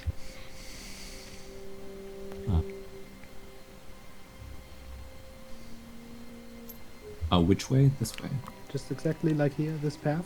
Exactly. Yep. Okay. You can hear from within Soleil's tent. Can you deal with the thief? It looks like it. Yep. Call me when you don't.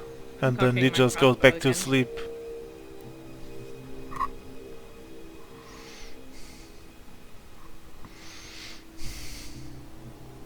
I didn't know you could cast web. No, it's Must go. friend Must there. go. No. Is there anyone else I don't here, think you go. or is it just you? Must not say. No harm, no kill. I'm gonna like lead down with my crossbow, like right in his face. Is there anyone else here? You should really tell us if you want. no I harm. hear, you hear.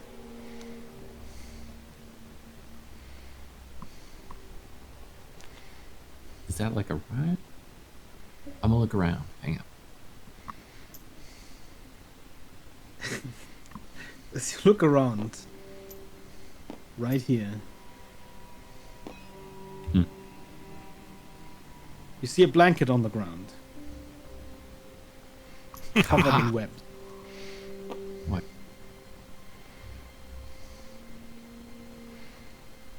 Strange.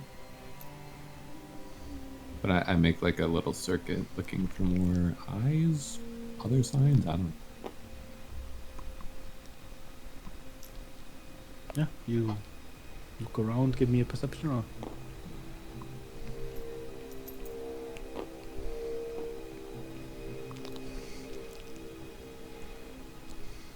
Ah, 20. Aside from the Attercap standing behind your tent, there's no other strange creatures around. Unless there's somewhere down in the forest, or high up on the cliffs where the light does not reach. I don't see anyone. Why didn't Must go now. See No. you never. you stay? Check its pockets, right? Make sure there's nothing else it's stolen. Keep your hands where we can see them. No, all orc things. You're not an orc. Are you? Orc things. If there are things, you can keep them.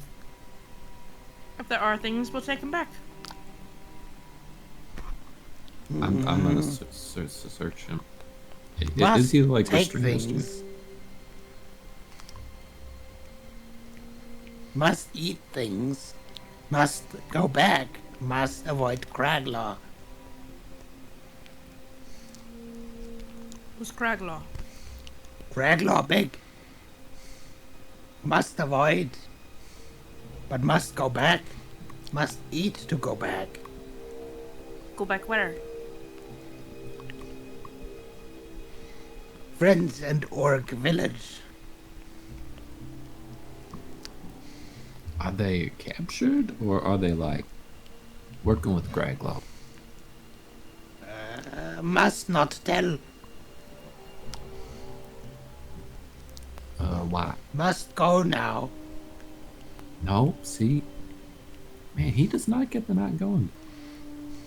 Not really. Yeah, I you am gonna pat you recover down though. 2 rations that he dropped. I will also relieve him of knives and weapons and the like. And if you were to check your rations, like all of your rations, Hmm. there's a couple that have gone missing. So you're not quite sure when. How long have you been following us for? You take the knife from him that climpers as you take it. No, Orc things, Orc things. Say no, take Orc things.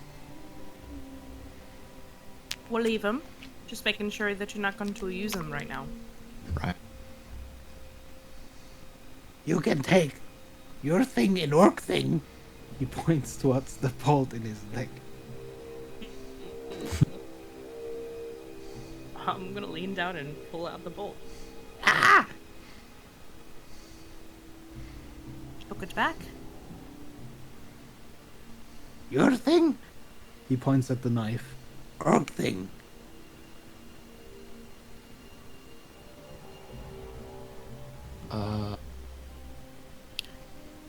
I don't quite understand what he's saying, to be honest. He wants the knife back. Right. But I'm not sure if he's like saying that we can't have it. It's your thing. No. I took my thing, so he wants his thing. Hmm. We'll leave them. After questions. You can have it back afterwards. He points at the rations you're still holding. Orc thing. Not orc thing. No. Orc thing. They look like our rations. Yeah. Yep. Darn it. Friends and Orc must eat. Must go back. Must avoid Craglaw. All right. I negotiate with you. There are a huge amount of rations on 2 things that we just killed. One That thing. we could get your friends. Well, okay. Like One- rations from Little Bag. Yeah, so do Points at I. your bag of holding. Or your handy haversack, I should say. But they're not your orc thing. Put Come hand on. in bag. Come out. Orc thing. Oh. No, our things. Magic bag with Orc thing. Magic bag with our things. Friends and Orc must eat. Yeah, so I'm trying to tell you about something you can eat. There's 2 big lizardy things. You can grill up their meat and eat it. Lizard Or- things not good. Well, they're not great, but they're not bad. Not good thing. Must eat good thing. Make back. Avoid Craglaw. Where's Craglaw? Yeah, where's Craig? Somewhere. How big is Craglaw? Big. Is Craglaw nice or not nice? Not nice. Not nice. So does he have your friends as like? Bigger than No. snake things? But friends and Orc must go home. Where's home? Don't know. Got lost. Where are you from? Big Blab lost. Big Blab always know where to go. But Gradlaw show up. So we run. Now we lost. Is Craglaw bigger than snake things? Yes. Oh my. Snake thing big. Craglaw big. It sounds more like a Is giant. Craglaw in this area? Somewhere. Area big. Yeah, that's true. Many big thing find space in big.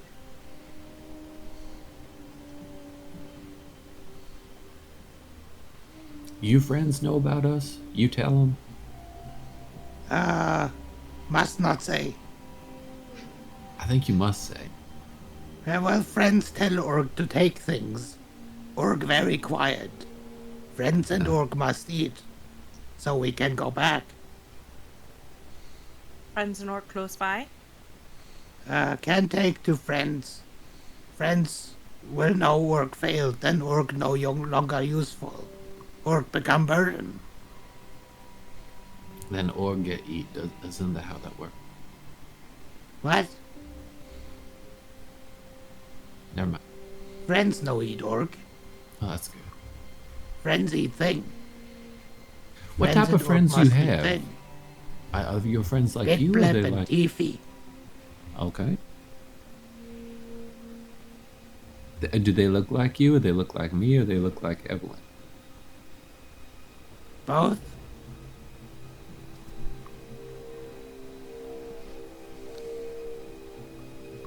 I ask you 3 things, not both. Both. Alright. All kinds. Do they talk good? Big Blep wear thing. Look like you. Tiffy also wear thing. More look like you. Like his hat.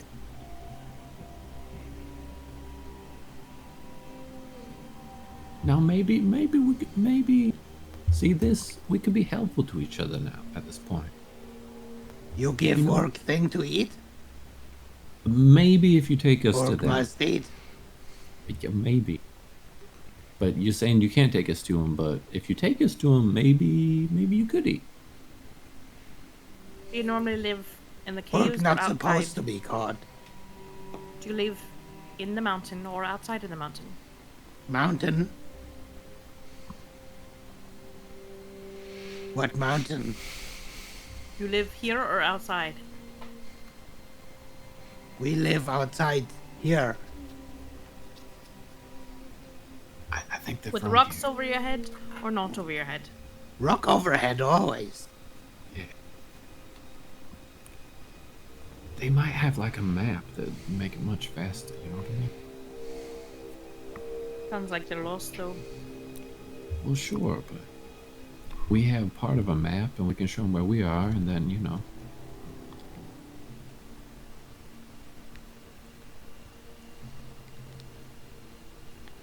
Otherwise, they're gonna be coming sneaking after us if we don't let Og go, you know what I mean? If we let him go, they're definitely coming sneaking after us. Alright. We let him go, he's just gonna come back and steal more things. Right. So we gotta work this out, I'm thinking, with Big Blab and Tiefly or whatnot. Or just kill him. Yeah. No harm. No kill. But you'll come back. If you kill Orc, Big Blab come. Big Bad don't know where to come. Be angry when Orc not come back. He won't know where you are. Big Blab know everything. Except we're home. Sounds like he probably won't That's know a where you goddamn are lie. either. Big Blab, you can find. Please don't kill. Just take us to your friends, and then we no kill He's anybody. becoming more panicked. He starts Calm getting rid of the calm web, down. sort of just ripping at it. Don't trust Is Gollum. there anything? Must no kill. We're Why? not gonna kill you. Why no kill? Kill evil. Right, so Must are you go gonna now. come back? Are you I'm going gonna to start come back? like trying to tie him up with actual rope.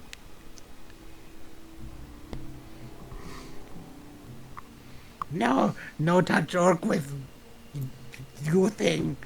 Come here. Come here, you little. Roll me a grapple check. I'm trying to sleep in here, guys. 7. As you try to grapple him with the rope, the web finally comes loose, and he starts clicking away. Nope, hypnotic pattern. Make wisdom save, sir.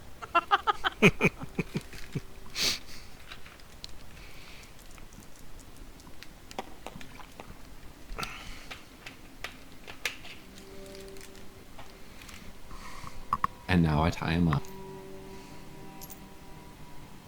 Okay. Try to get away from me, but sneaky with athletic things. And then I pull him back to the edge. Well, we should deal with this in the morning. It's only you were the last watch, right? Right. Or was it? Yeah. You think you can keep an eye on him for like an hour? Yeah, that's fine.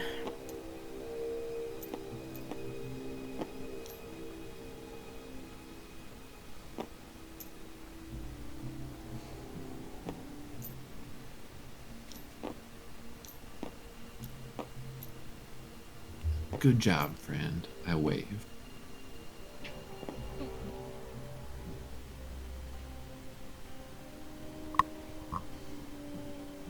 So you wait for an hour. If whatever Try and let people finishing, finish getting yeah. her sleep. Okay. Let's take a 5-minute break then, because I gotta go to the toilet. Sounds good.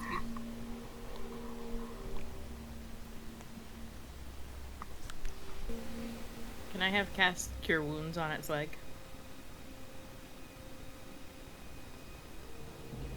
Okay.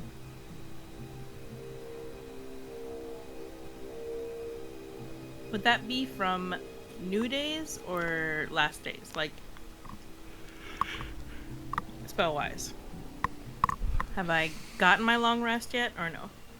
Yes. Okay.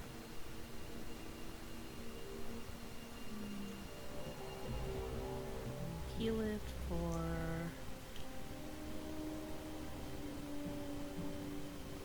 16.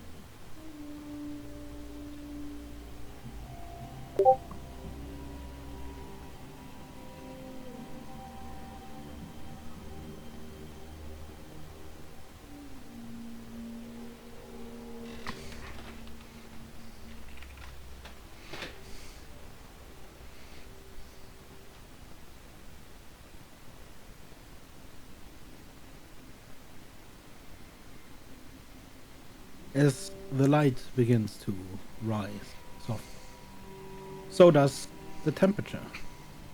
Much of the surrounding rock passages and walls seem to be still covered in a thin layer of hoarfrost. But where the thin rays of light fall from the ceiling, the frost has already melted into millions of drops of morning dew, shimmering in the reflected light like crystal.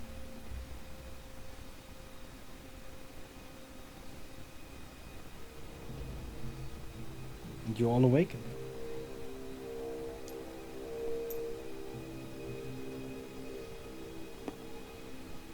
All right. So Soleil, Huxley, this is our thief. Soleil's not coming out of the tent. Just then you hear something below. A breaking of branches.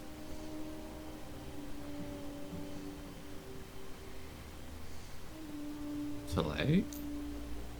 No answer from Soleil. I look and see what's below. You see, just as another goblin stumbles out of the forest, dragging behind him a large hammer.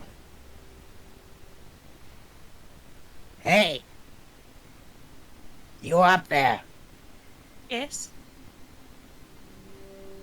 You have orc. Yes. Soleil, get up. Orc, let go. Let him go in a moment. Me and Big Blab. Big Thing Killer. Tiffy. He looks around, points at seemingly a random bush. Tiffy here too. Easy, dangerous. Also killer. Big things. Yeah, No yeah, doubt. come on up here. Well, we gotta work it out. And then we can let him go. Yeah, you just send Orc down. We can't quite do that right now, just cause, well, he got a little hurt in a fall type of thing. He fixed him up. Yeah, we're trying to fix him up, you know.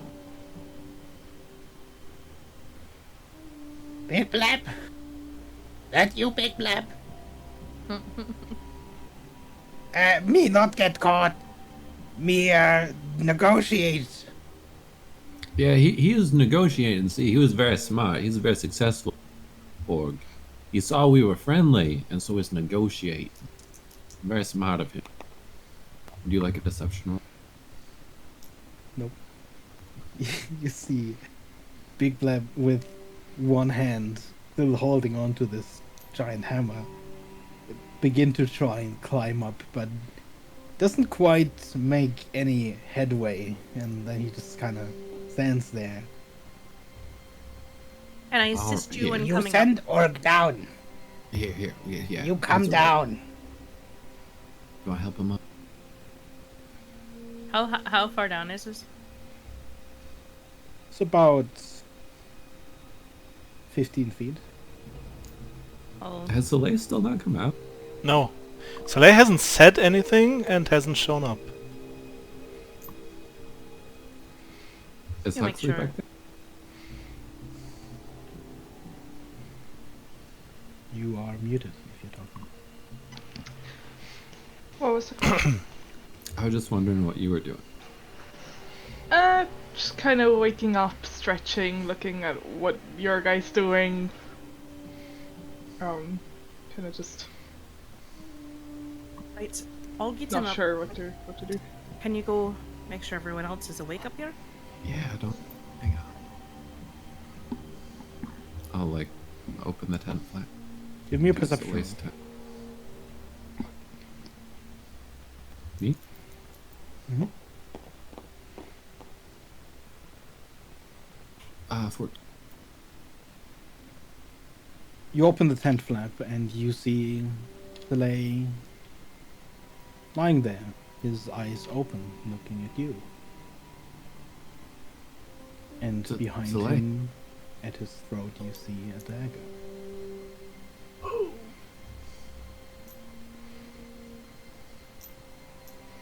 Hi there. No move. No Oh, I- say. I know. Or friend die. Okay.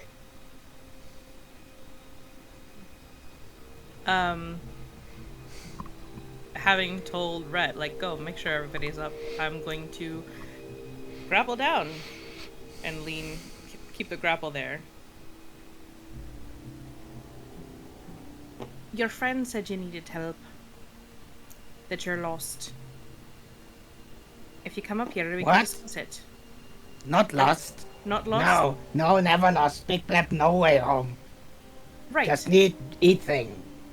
Then go we home. can discuss eating things, but not stealing our things. If you come up here, we'll discuss a trade. And she'll hold out her hand towards him. Give me a perception roll. Oh boy.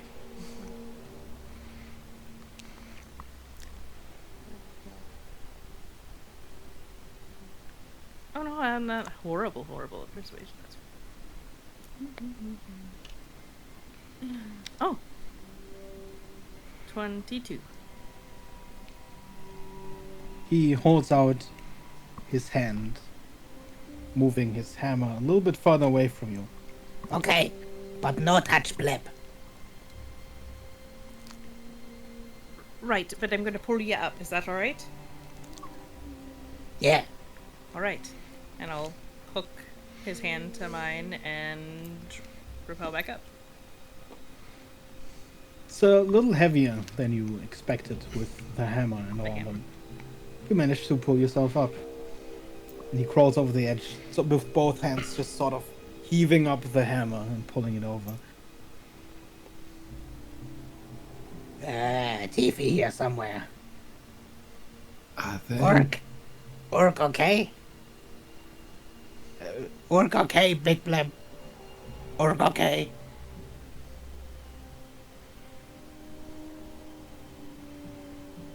Now, Tiffy. I'm not gonna do anything. We can talk about this, right? Step outside. Okay, but I can't close the tent.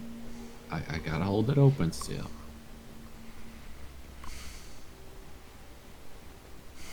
I'll take like one step back, but I'm still keeping eyes on it. He begins sort of pulling at you a little bit, Soleil, to motion you to basically crawl out with him.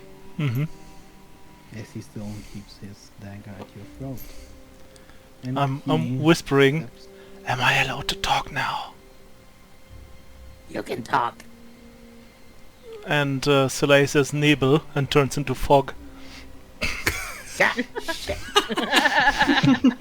I knew it. See it vanish. And yeah, just immediately, like, basically when I'm like a foot or so above him, I turn back into Soleil and try to land behind him. He's gone. Okay. What was it, a They spell? both vanished. As soon as you turn to gas, you see him just sort of vanish. Almost like he imploded. Did he cast a spell or it just happened? It just happened. Okay. Right. Well, why don't we sit around the remains of the fire, see about us having some food, and discuss things?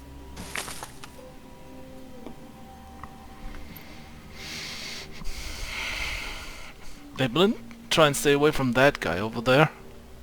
That just plopped out of nowhere right next to you. Clever. Cat clever. Also, you're pretty good, I have to admit it. Never even heard you coming. Tiffy don't walk.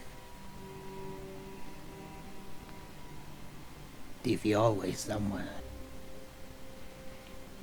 But now, can we have a discussion? And she's just gonna move towards the fire.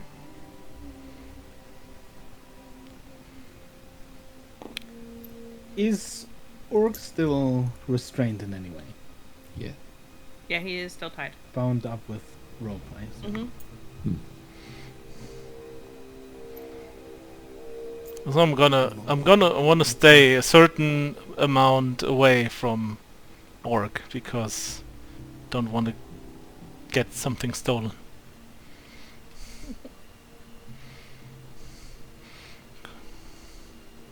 You say we talk? We talk. Good. Perfect. So you know this area? He hesitates. Yes. I think we're gonna need some insight. Unless I don't need to roll it and I just know he's lost. Roll me inside.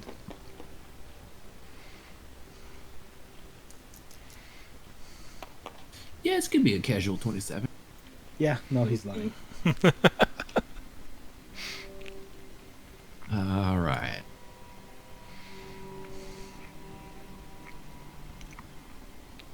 If we showed you a map and where we are currently, do you think you would know how to get home? Maybe. All right. I think we would be willing to do that for you if you don't steal things from us in the future. Do you know where green thing is? I could look around us at all the green things. No, greener. Water. Swamp.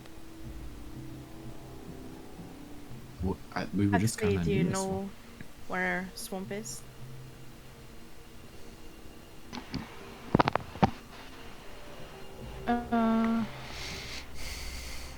You know where the swamp is. Yep. Just let me look at my notes. It is the first area in the next area. Ah. And we're still, where are we at the moment? Still pretty close to it. Okay. So it's about a week's travel? A couple of days at least. About.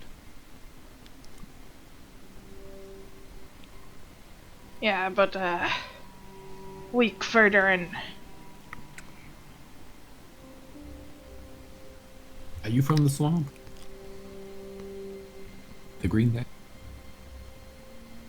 Are you asking the goblin? Yeah. Maybe. Huxley, you said it's on our way? Yeah, we'll pass. We'll pass through. Well, we're headed that way. If you're trying to go there, so we could help each other. You could easily travel with each other, share some of our resources. We can both And- keep a lookout for Graglaw. You know, if we come across him, You know Craglaw. No, I don't know him, but he Oh, you sounds heard. terrible. Heard of Craglar. Yeah. Craglaw evil. Right. What exactly is Craglaw? Very big thing. How many legs? 2. Okay. How many arms? 1. 2 half ones. Okay, now I'm even more confused than before. 2 half arms and 1 arm. Stand upright or Somewhat. lumber out. As he walk or fly.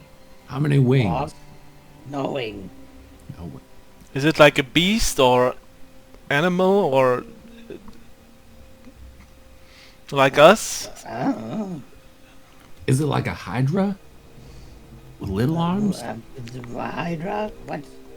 Yeah, sorry. Yeah, too Like a complicated. big snake or a something else. Kind of snake. Right. Well, Like one of the snake things, but bigger. Less legs. Not as well as long, but because bigger. so bigger, not as long, 2 not as legs. many legs. Weird half arms. And kind of like lizardy snaky. Maybe. Right. So we could travel together. It's safer together.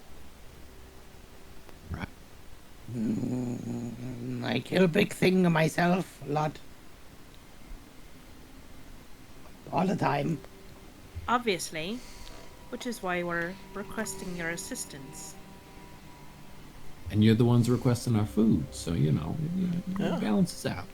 We killed snake things, so we also know how to fight. We can work together. Careful.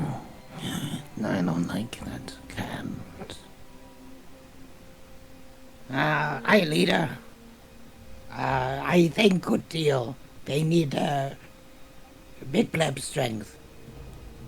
Many people need big bleb strength. That's true, yeah.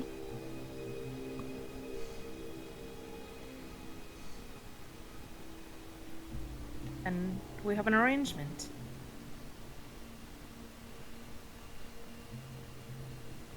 Do you need any food now? Before traveling? Well, we have some still.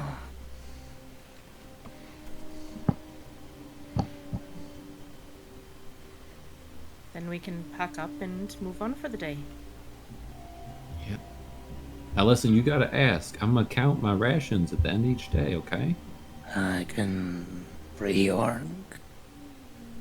Yes.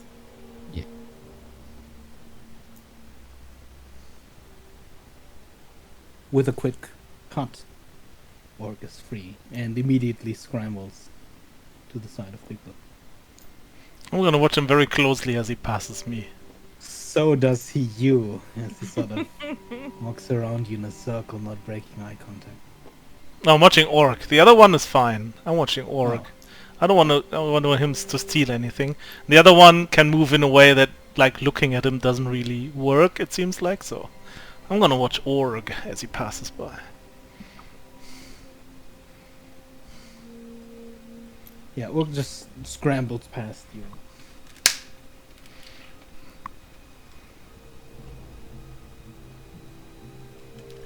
Oh, and don't bother that thing.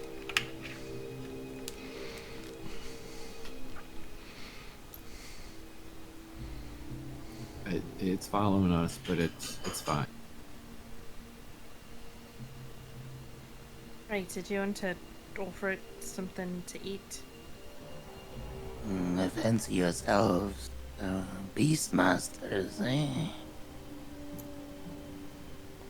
Mostly it's following us, Yeah, not intentionally. We just killed some things that were chasing it. and seems to have taken a fondness to us as it has kept watch overnight.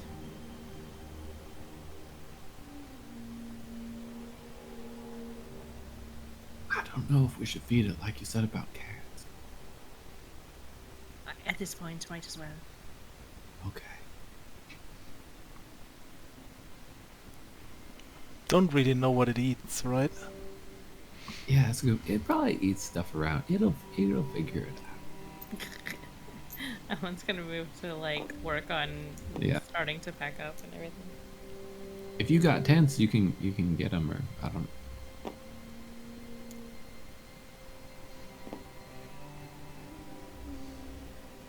We will pack up. Get ready to leave for the day. I'll pack up both our tents if Soleil is watching them. So Huxley, you've been at those swamps before? Have you seen other goblins there? Probably.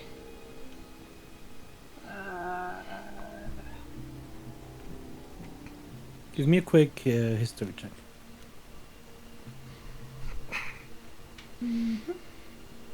Huxley, wait. super smart. Can someone roll for me? My computer's kind of having a breakdown. Shall I use No. Gustav or Bob? I've been using Gustav this session and he's not Okay, been let's use disappointing, Gustav. so I have a +0, so Rolled a 19 for you. nice. Yeah, you've definitely seen goblins around. Some who do resemble these ones relatively closely. You've seen them That- around the swamps, but you don't remember seeing a settlement.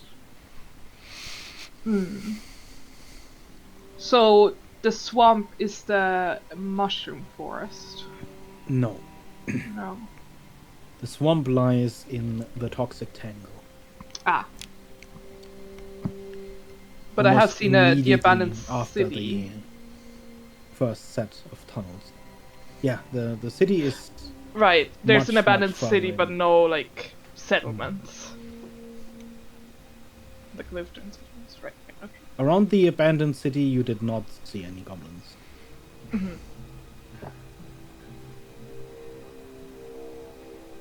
Oh right, yeah. Just have to read the notes. Yeah, there's some living around there. As you're packing up, why don't you mark where you're going next?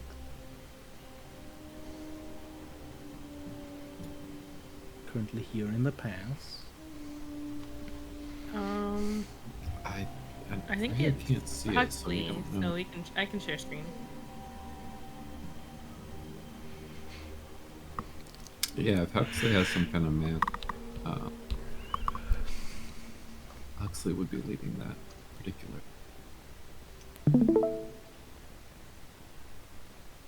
Let me quickly check if I put your map in your area. Don't think I did. I did not. Let me do that real quick.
Freya, I have shared my screen if you have an opinion on where we're heading next. Right. I mean, we kind of just want to go, I think, to the upper right. This one? Yeah, kind of continuing the path. Mm-hmm. I think that's the direction we kind of want to go in generally. And that'll bring us towards the swamp. Potentially. Yeah. Bye now. Yeah, pretty much.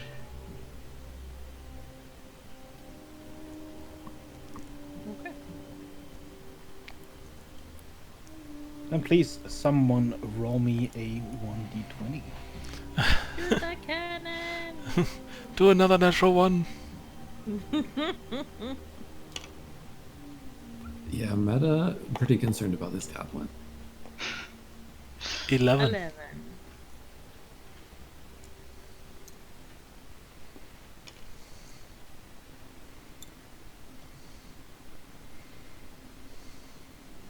Which one?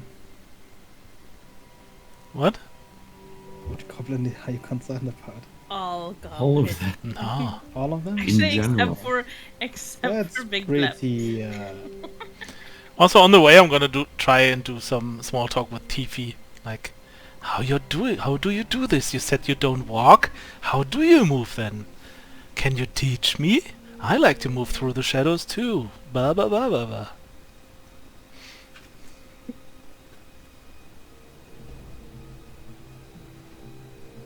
Give me a charisma. What kind of charisma? Like just straight Just a charisma charisma? check. Okay.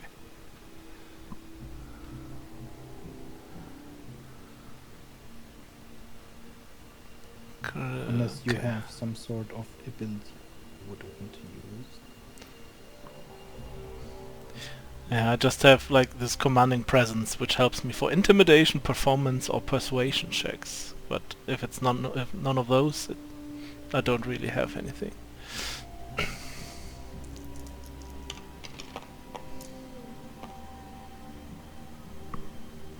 That is an 11.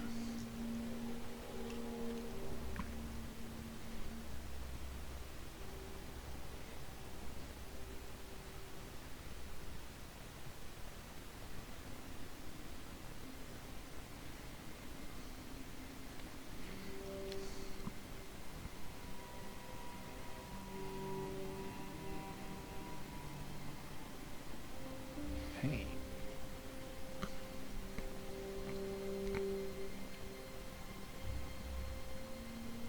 it was the 20 that was 11. 11. 11, yeah. Wait, was that the same as your charisma? Yeah. Yeah. As you try to make small talk throughout the day, most you get out of Tithi is grunts. Just him. Step through shadows. Always done that. And that's the most you get out of him. As you continue asking, you get more of the same answer. And just more grunts. For much of the day, you continue to travel through a passage between the colossal walls of rock. As the dim light from the fissures above passes over you, the vegetation around grows more sparse. Along the walls of grey, moss-covered stone, small creatures, lizards and birds scatter between cracks and the rock or whatever vegetation they can find whenever you draw near. Before long, you come upon a particularly large ravine cleft into the central stone column to the south.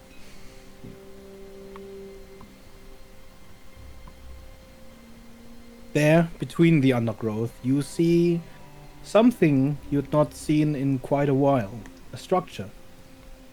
A broken palisade wall, weathered and broken, surrounding the base of the large cleft in the column wall.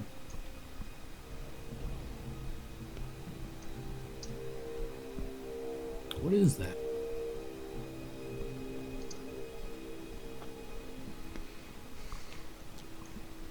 Do you know what that is, Huxley? Do I? Roll me a history check. Okay, I will roll Gustav again. Try to- Another 19. Nice. I think you should roll for me from now on. You've been by quite a few of these. There are a few abandoned structures down here. All over the walls there are mines and tunnels. You're not quite sure what this one is, but it's probably one of those structures. An abandoned mine or something similar. Perhaps a passage further south.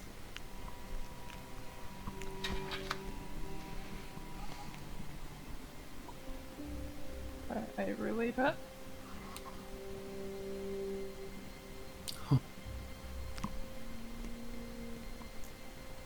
Didn't know there would be buildings on our way. I thought Yeah, this there's would lots just... of abandoned stuff down here.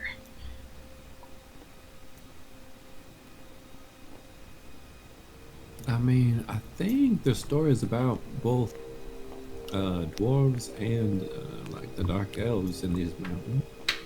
I assume they'd build things.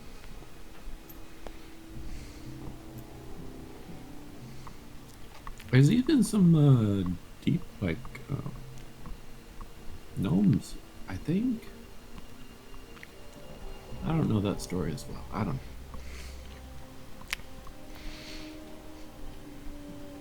Oh yeah, by the way, Big Blab, how did you guys end up here? Were you like on a hunt or something, or...? Mostly walking. Okay. So was there a reason that you walked here? Yeah. Supplies. Ah. But then Craggle showed up, Right. so we had to dip. You know of a place to get supplies? Like closer to the swamp? Or are you just looking for I supplies? don't know, like- over there. Is he Is he pointing pointing? to the abandoned building? He is pointing to the palisade. Ooh. Should we check that out? Do you want to check for supplies? Sure, I haven't been there. No. Have you been there? I have not. I mean, it sounds good to me, but we use the supplies almost every night at this point, so. Yeah, you should go ahead. We're just right behind you. Is there something in there, you think? I don't know, it's a dark tunnel. Right. Lots of dark tunnels. I can tell you Craglaw isn't going to be in there. He wouldn't fit. Actually, have you gone into any of those type of buildings before? Yeah. Anything worth scavenging, or? Depends. Sometimes you find supplies, sometimes nothing, sometimes a large snake that wants to eat you.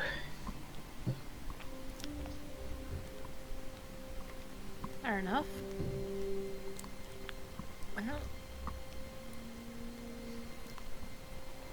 Well, Is it like fairly close to where we are, or is it going to be like a half-day journey to get there? It's close enough that you can see it with the sparse vegetation. So, at most, it'll take you an hour, half an hour there. Yeah, Might if as it's, well like swing by the entrance. yeah. If it's just a short way like that. Might as well check it out.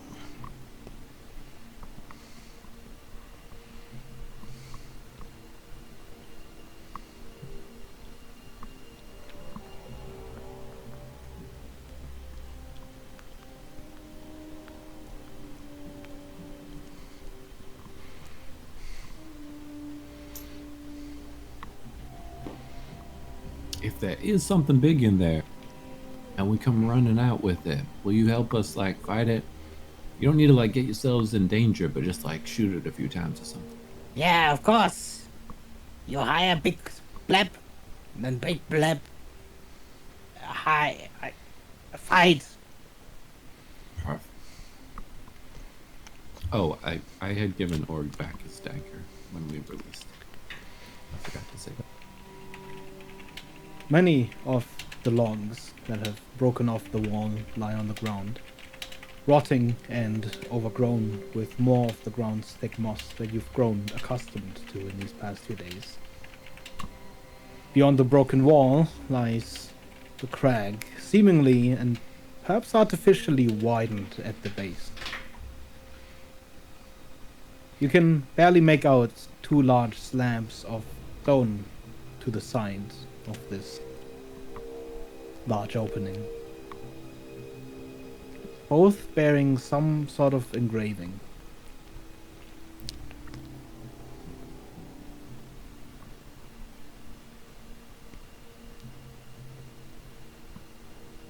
Right, I suppose we'll press on.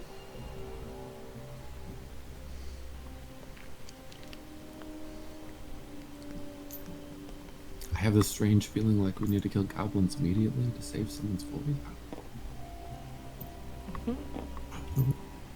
You're supposed to Approach. meet surely.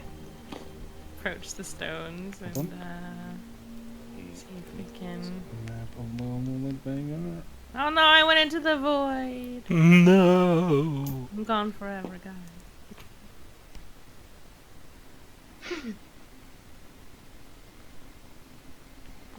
See if I can make out anything on the stones. Give me. You just investigate the area, or the stones in particular. The stones in particular. At least Give that's me what an I'm investigation roll.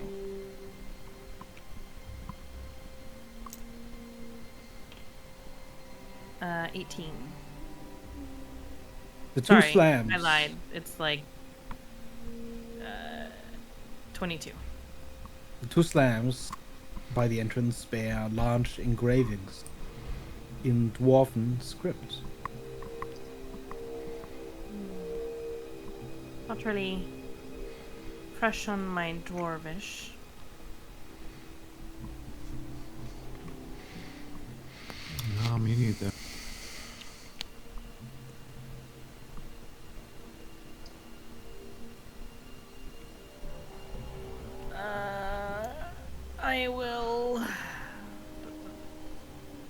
Give me 10 minutes and I can read it. All right, we can look for some dry firewood, at least from these palisades. Yeah, let's check if we can get some I will Some sit down and supplies. begin to ritually cast comprehend languages. Is this like a tent? You go around investigating, or do you do the Yes. Bible? Then roll me an investigation roll, please.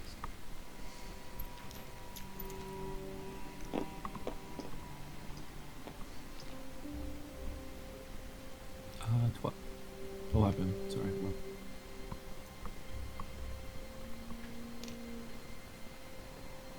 In the corner of the wooden wall lies a tent, and like the wall, it is in disrepair. Its canvas is rotten and ripped by the tooth of time. In the opposite corner lie more remains of shelter. A tarp on the ground, heavily decayed and covered by the moss, indicates a second tent may have stood here once. But neither of them seem worthwhile in any way.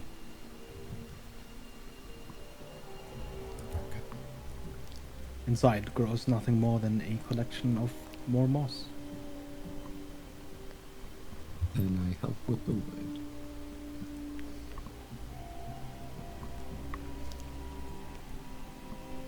Much of the wood that is broken away and fallen to the ground is soaked in moisture and covered in moss.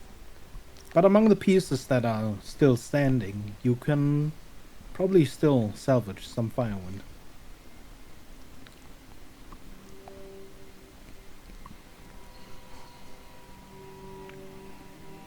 And if you do, please roll me a survival check for that. All of us? All of those helping.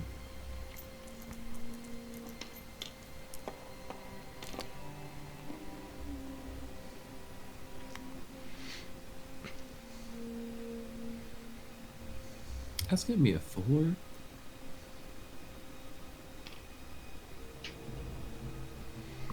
You got a 4? Soleil. I got a natural 1. Gosh. Oh, mossy. I wonder if this burns. Sets all of it on fire. Yeah. Yeah, I'm just taking random logs, no matter how wet and moist they are. Just oh, this is wood. Wood burns. Okay, you collect some wood and add to your supplies.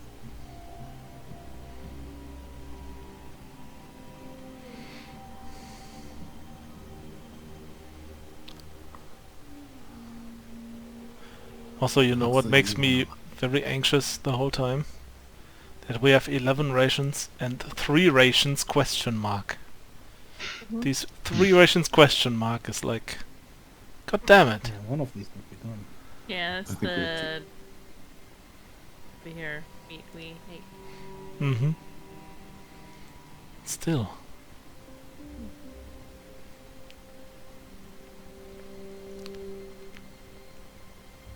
You getting anything more than scrap wood? Oh, we can go in. Miss Evelyn was just gonna tell us what it is before we go in. What? As I'm setting candles on the ground. There's writing on the wall. The candles tell her how to read. Kind of. Do all candles do that? No, just when she sets them up in a way that only she knows. Yeah, she knows some magic and stuff. She's really smart. But I can see how she set them up. Maybe you're learning then.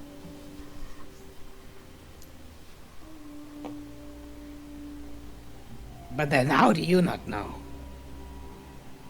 Well, to see the squiggles and stuff, that like there's a pattern and it's really complex.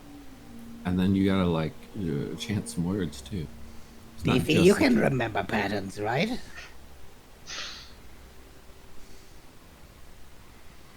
You see Tiffy just shake his head.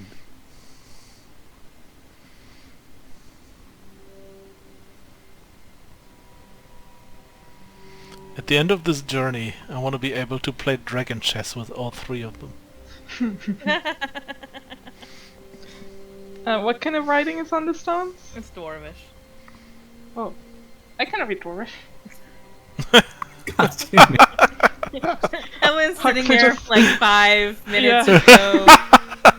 Huxley was just kind of like mucking around with goblins, and suddenly just wanders over. Wait, I can read that. Wonderful. Go ahead. I'm just gonna finish the work on finishing the ritual based upon how long it's been. Also, I also don't entirely trust Huxley. Huxley, do you have a moment? I feel like you are the best one for this. Yeah. How do you think we should call our friend over there? And he points at the creature that's following us.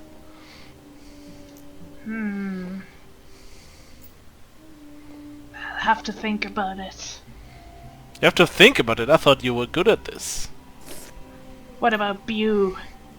Sure. You see it shoot a web at one of the pieces of palisade. Yeah, I think Bew fits. Yeah, Bew's good. Bew. Anyway, seems like it's a grave.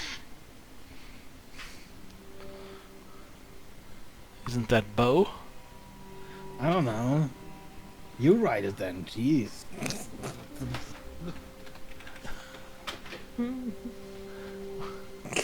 Bew. It says to not fly if you don't want to die. Because shadows lie in the sky.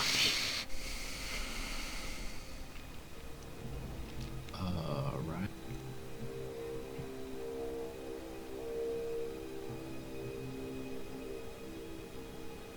And the other one, yeah, doesn't rhyme.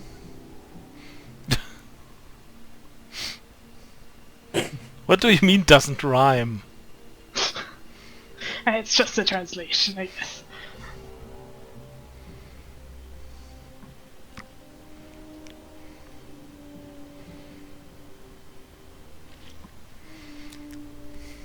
Is there any like hint as to a trap?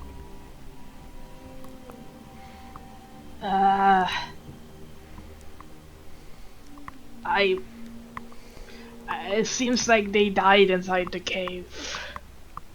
Oh.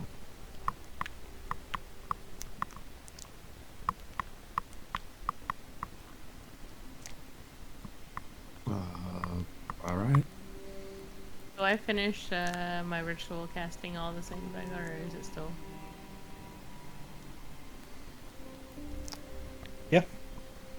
When you finish your cast, the writing reveals itself. And you too can read them. No, I agreed. Probably avoid flying. Stay low to the ground. Something in the shadows isn't safe. And something far deep in the tunnel. In the rubble. Their hustle ended. Either they found what they were looking for or they died. I mean, if they died, they wouldn't have been able to put these stones here, right? Or someone left alive put the stones here, yeah. But someone died, obviously.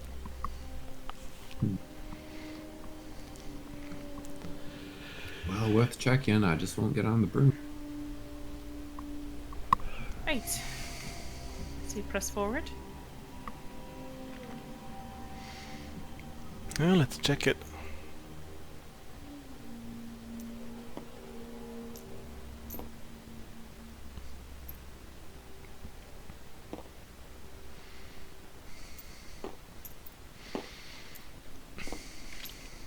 Keep a lookout 100 for feet traps. or so into the cave, it splits into two separate pathways to the left and right. Along both paths, you make out signs of artificial wear on the walls, where pickaxes have likely torn away pieces. Along the ground to the left lie a few of these pickaxes, their heads rusted, their wooden handles rotten and decayed. Beyond them in the dark seem to be a few crates, or at least the remains of them. From the other way, a faint green light seems to emanate somewhere further down the tunnel.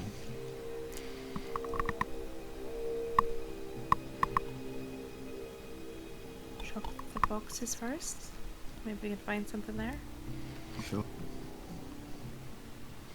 Can I keep an eye out for Huxley. any come up sort of here. traps or anything like that as we're moving along? Yeah, Huxley's really good at this. Give me an investigation roll.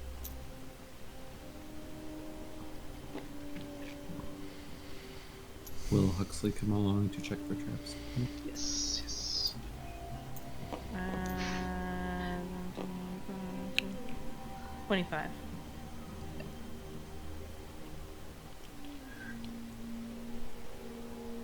Huxley's got like You some watch magic. closely for tripwires or anything that would be out of the ordinary along natural cave walls. But you see nothing that stands out. Okay. It's largely empty, save for the rubble strewn across the ground.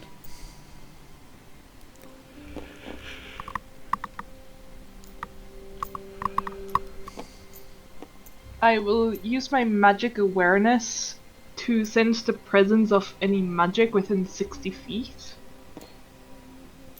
60 feet. So we're gonna use it when I'm like here. Sounds like detect magic to me. Just Okay. a spell. You do not feel any magic around you. Except from our magic items, I'd say. Oh yeah. Oh, do the goblins have any magical items on them?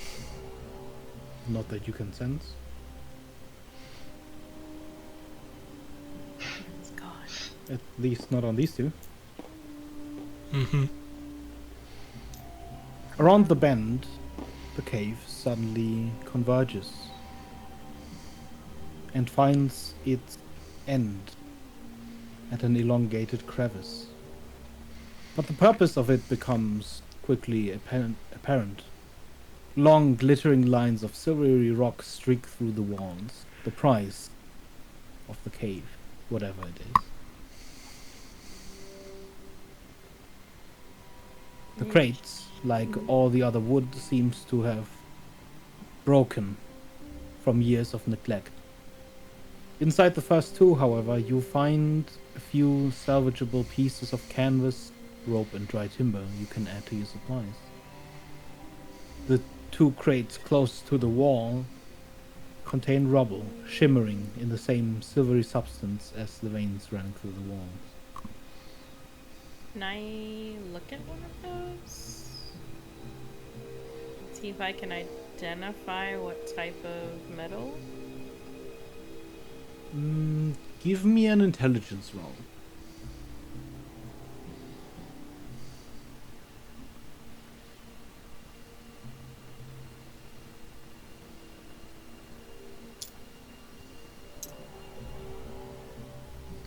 Not amazing. That would be a 13.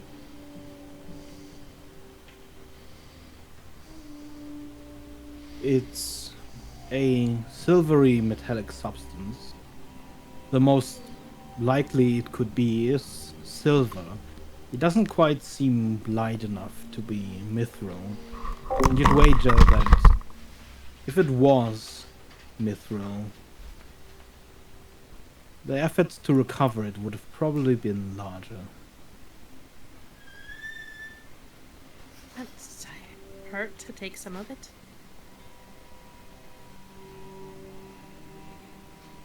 I mean, just a little. The pack's still pretty full with supplies. You wanna lug around shiny rocks? Sometimes shiny rocks can come in handy. Depending It's on the the type of type thing dwarves like shiny. if we run into them. Are there any dwarves you know of down here? How big are these rocks? Seen dwarves before. Okay. Each of these clumps of ore is about the size of a fist. Grab like 2 and throw them in my own pack. Okay. Yeah, I'll do the same. Quick question. All of your vials of silver are in your... Do you have them in a bag of holding, or...? The vials of silver, I think, are in the bag of holding, aren't they? They can be, And you but have a second here. Or sorry, don't. that's what I mean. Not all of them are. Hold on. I made a note of I this. do not have them recorded in the sack. Okay, never mind then. They're all in my bag apparently. Okay. Just checking.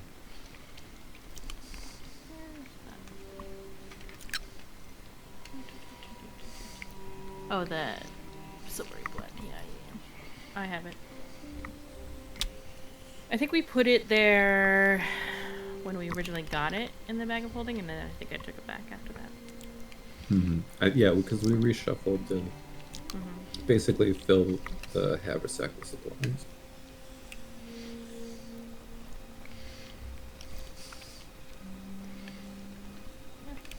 Right, I suppose we can go check the other way.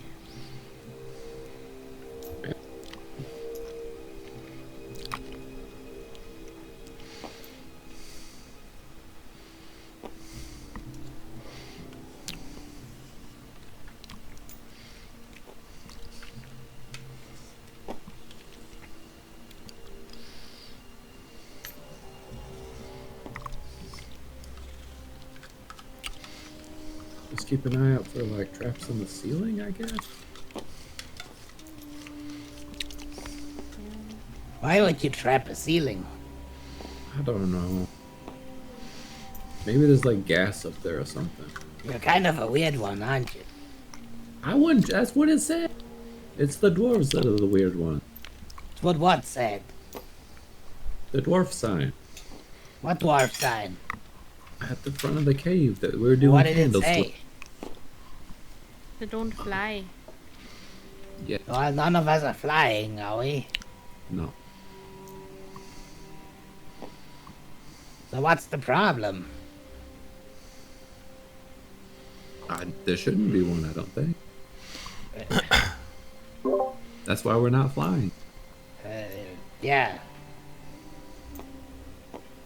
Because of the traps. It just said, deep in the shadows lie. If you don't want to die, don't fly. Well, there's shadows everywhere. Right, Chiefs in the shadows. obviously. Probably stay away from the ceiling shadows. Yeah, let Teef know to stay away from the ceiling shadow. This shadow ceiling is fine. Alright. That's... I feel like Tiffy's voice is the one that destroys Becca's voice the most. It's actually not that bad. How many years did you have to smoke to get to this voice? So Soleil checks the 50. boxes. These boxes seem through and through entirely decayed. Ooh, green. Is this all glowing? The tunnel along the right stretches deep and around a bend, where veins of the silvery metal shimmer, almost green in the soft verdant light of the small chamber beyond. In the chamber, green moss seems to flourish in its own fluorescent light. The light comes not from the outside or another crack along the ceiling. The chamber seems to be an almost spherical dome covered entirely in moss. moss containing thousands of tiny globules that shimmer with dim light. You may roll me a perception. All of us or any of us? Anyone who would like to. I'll also use my magic awareness again. You sense magic at the end of this. I rolled a 10. Same. I rolled 24. Among So- the moss at the end of the cave lie what look like bodies. You can still make out clothing and armor, and a few objects that seem entirely untouched by the decay of time. There's some magic at the back. And Soleil just walks right in. Yeah, sure. Maybe you should. What I could would, happen? Like, crouch down and look at some of these globules and, you know, it's fine. So it's just like, ha ha ha. It's fine. I mean, he's gonna go No. slowly. You. I mean, he's walking, but he's not like running or strolling. He's walking slowly, trying to like not step on if there are any strange mushrooms or something that looks like it might emit stuff. But he's going straight for it still, but slowly. I'm gonna see if I can't look into any of those globules and understand what they are.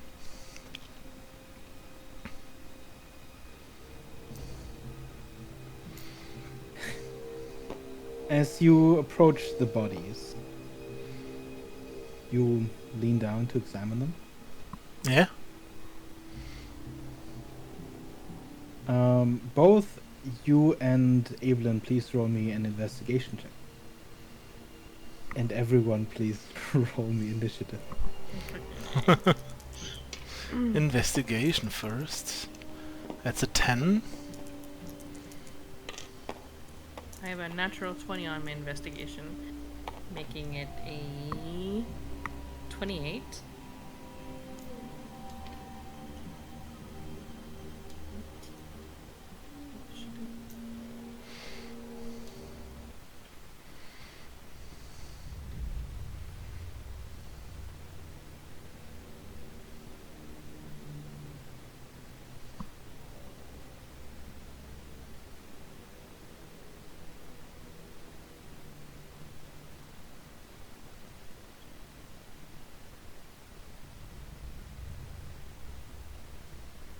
Alavan. Mm-hmm. Does a 19 hit you? Yeah, it does hit me. Could you please give me a DC 15 concept? Sure. Ooh, I forgot. I need to roll Yeah. disadvantage. It's a dirty 20. So safe. So, 25 instead, not 20 for investigation. Okay. What did you roll on your investigation, Silly? 10. 10. Okay. You see within your reach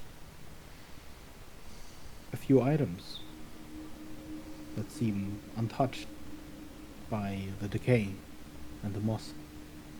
But as you reach out to them, the tendrils of the moss suddenly wrap around your arm.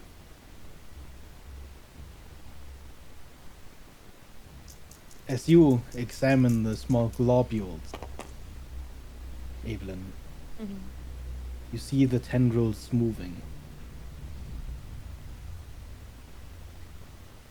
Moving which way? Like, just moving in Towards you. general?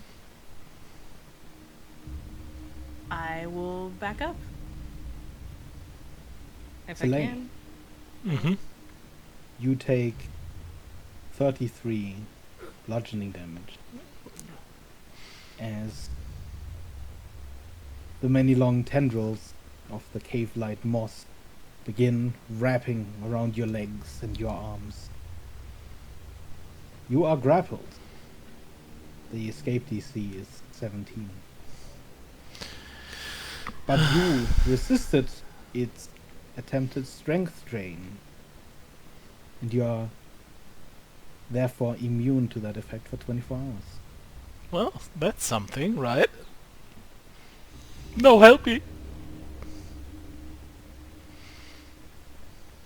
Yeah, all of you see Soleil just suddenly getting wrapped up in these tendrils of moss. Oh no. We're in initiative order, right? Yes. Okay. And it is Soleil's turn right off the bat. So I can't move, right? You're grappled. You Mm-hmm. cannot move. But you're not restrained. So I can attack the moss, which I will do. Like trying to slice the tendrils to get free. My dagger.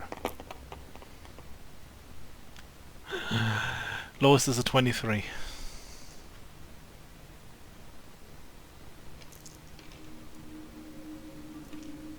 Lowest is a 23. All of those hit.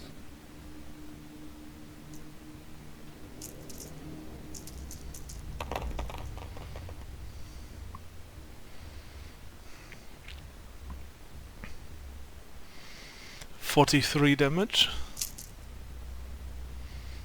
Just for clarification, is that slashing damage? That is, let me look up real quick.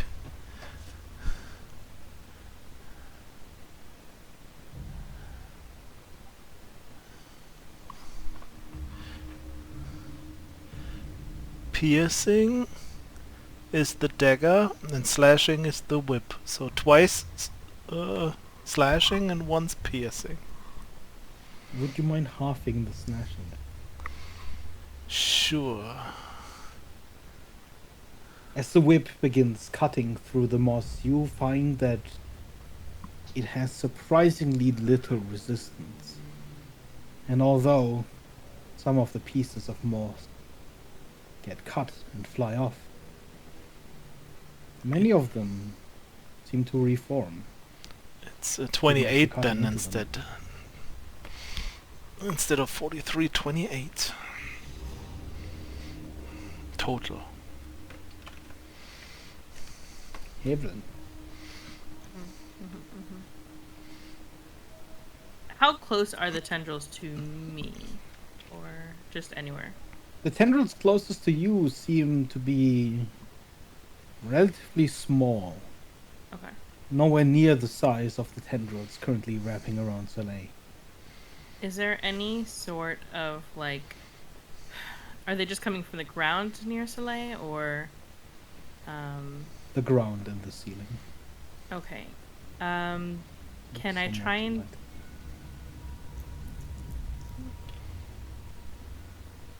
Can I try and target the...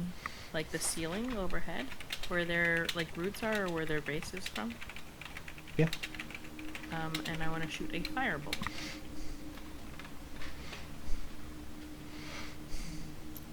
Is a...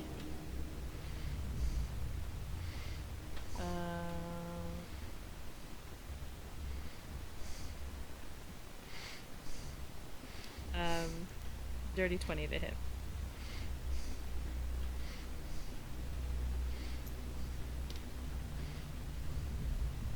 That hits. Mm.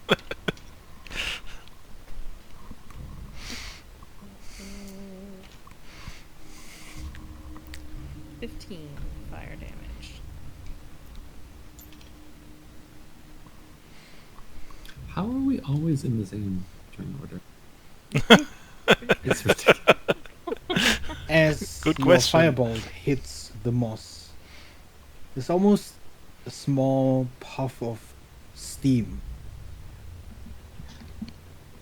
as the wet moss doesn't seem to take as much damage from the attack as you. Yeah, okay.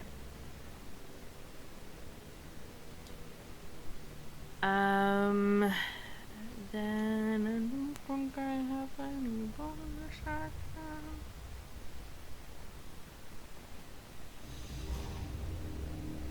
I'm just going to back up ever so slightly. But I don't want to get too far away from Soleil. That's my turn.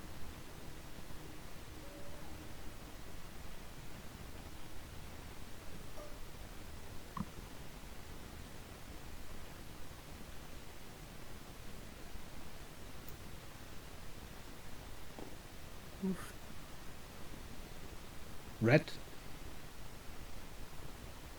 I would like to target the moss growths Mm-hmm. holding Soleil with a magic missile. Just a level 1 to start with.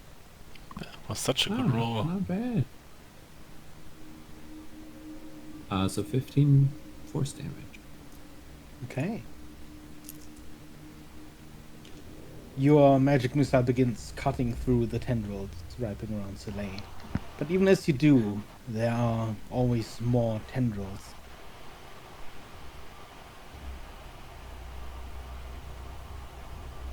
And since it cannot strength drain you anymore, it's simply going to wrap more tendrils around you.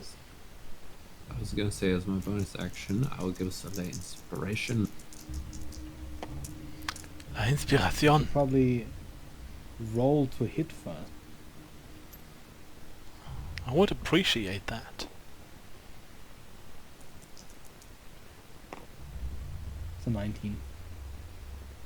I guess it doesn't count as a melee attack, right? Technically, it's a tendril attack, so yeah, I'd say it's a melee weapon attack. Let me read it up again to see if it's actually something.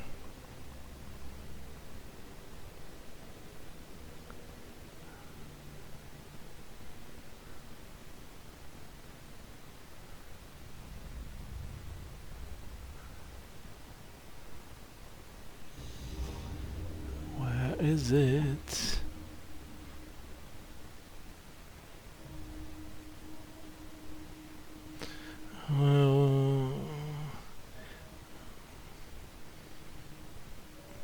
Yeah, okay. Can add 4 to my AC for that attack, so I can raise my AC to 22 as a reaction. Okay. As the tendrils just sort of start wrapping around you and trying to whip at you, you just wiggle around as much as you can in the grip of the already existing tentacles, avoiding most of the damage.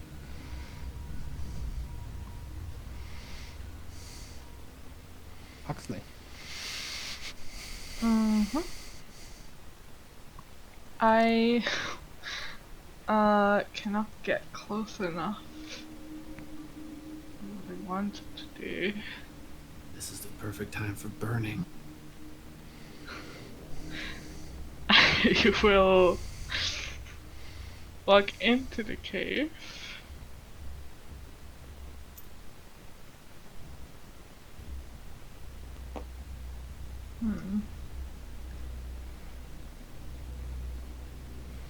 Oh wait, no, my movement is more than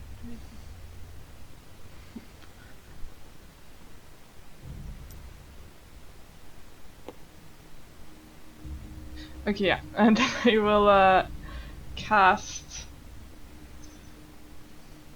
oh no. Am I within 30 feet of the plant? Not really. 20. Nah. Okay, in that case I will just dash and get to here.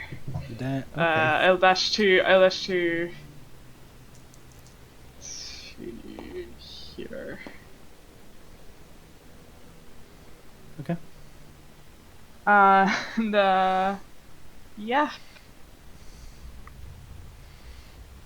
I'm not gonna do anything else. Soleil. Mm-hmm.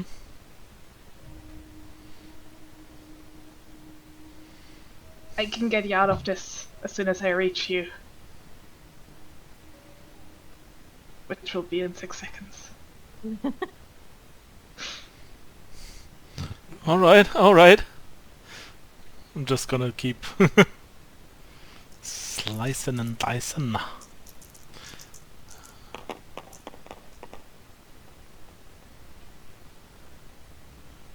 Does a 12 hit? A 12 does not. Well, yeah, and the other two are 25 and 26. Both of those definitely hit. So the problem is the one that misses is the dagger. So only the two hit that are being halved in damage.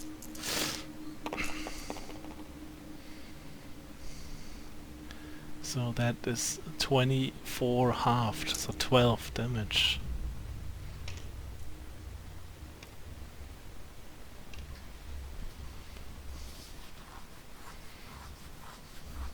Yeah. You whip the whipping tendrils back. Every time you do, a tuft of moss just loosens from the ceiling and flies to the ground, almost squirming.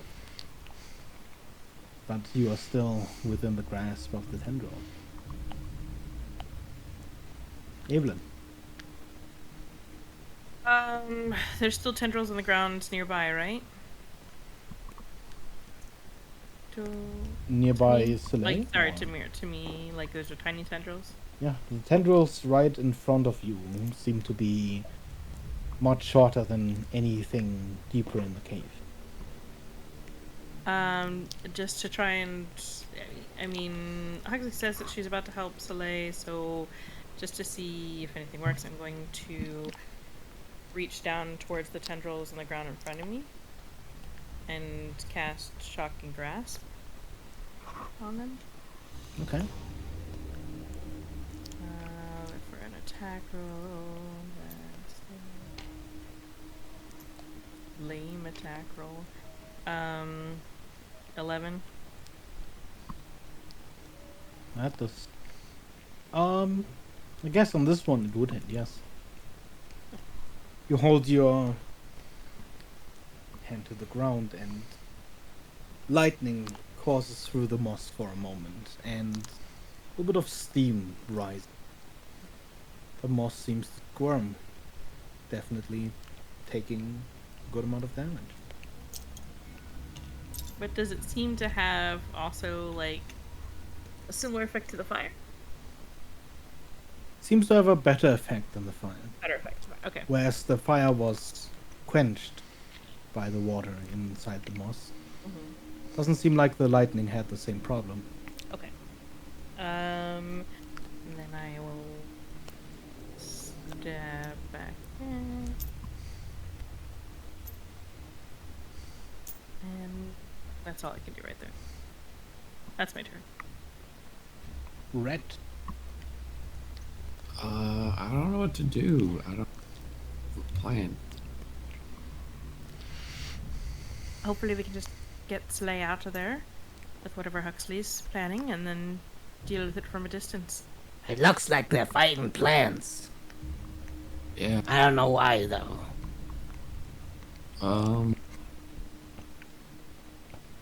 I could throw rocks at it as a monkey. Or should I do that? I don't know. Oh, you might hit Slay. Underestimate plant. Well, yeah, but once he's out. I'm gonna change into a monkey. Oh my god. I don't know Big what else to monkey do. time. Okay, it's not that. What is he, huge? Large? Yeah, it's just wood. Large or huge? Large.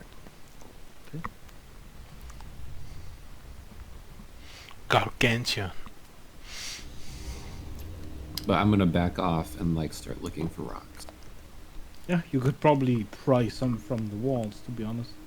There's a lot of rubble lying around. The spell takes my turn though. But before I transform, I will inspire Huxley. Thanks.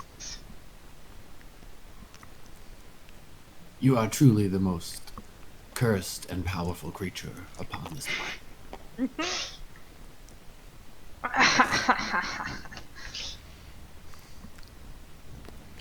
I'm guessing a 13 does not hit you, Huxley, right? Nope. And natural 1 will also not hit. But you notice that beneath your feet, more tendrils stir as they start lashing towards you. Though none of them seem to be able to grab a hold. I was wrong. It is you.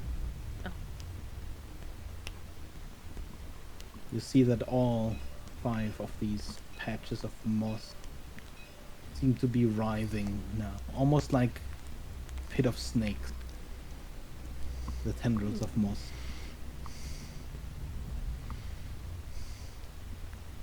And yeah, it's your turn, Hugs.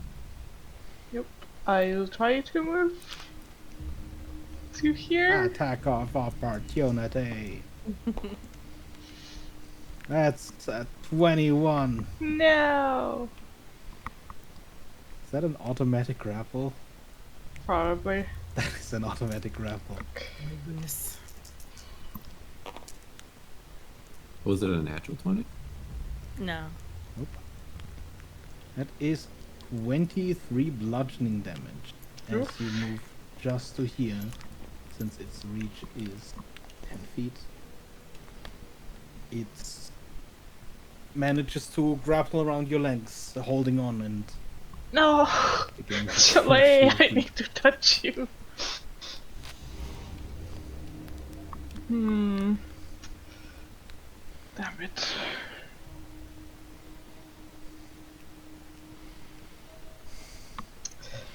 I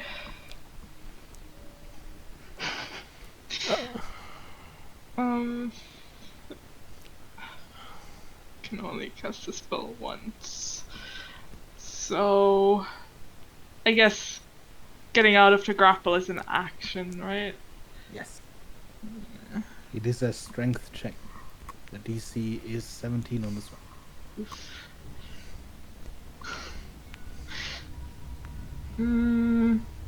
Have I encountered these plants before?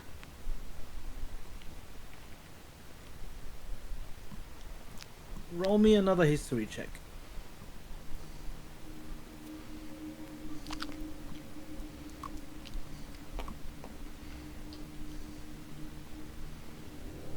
$14.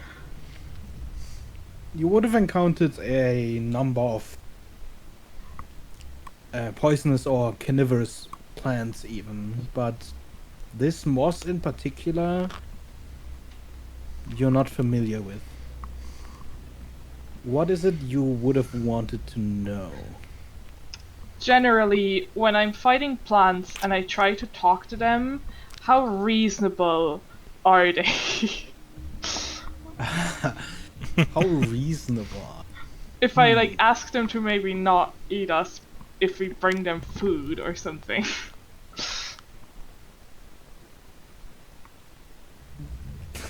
It sounds good. The plants you've met seem, in general, somewhat utilitarian.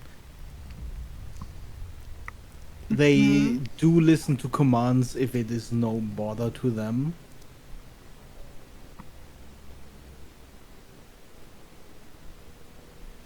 So, I mean, you could try. Yeah, I'll cast Speak with Plants. Okay, what do you say? Please let us go. We're not here to hurt you.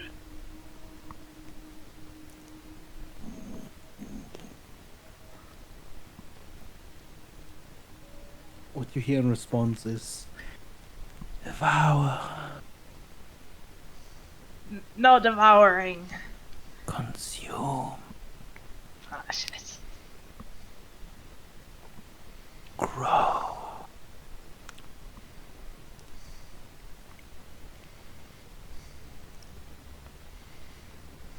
Okay, we'll have to burn them down. These guys just sound like Brago all over again. It is. I need to take some of these and add it to my immortality potion. Oh boy! Yeah. That potion is gonna be something. Gonna be something, alright. Yeah, let's make You'll that test me first, right? immortal thing that just wants to devour. Sounds like a It good plan. is your turn. You know what? You know what? No, wait. As a bonus action, I will wild shape. Okay. And to yet another. Wait, no, I was thinking about what I wild shape in, but it would probably be a big creature. Yeah, that would definitely break you out of the grapple again. Okay. But that's my turn.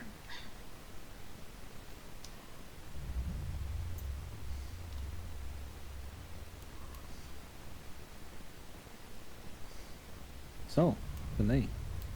Yeah, Soleil is doubting his life choices at the moment because, of course, on this day is the one day where in the morning he already used his one-time use a day, turning into gas.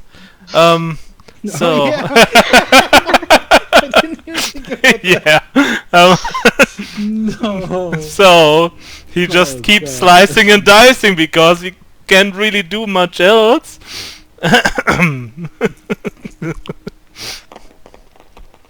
Or select. That's a 15 hit. Yes. Okay, then all hit.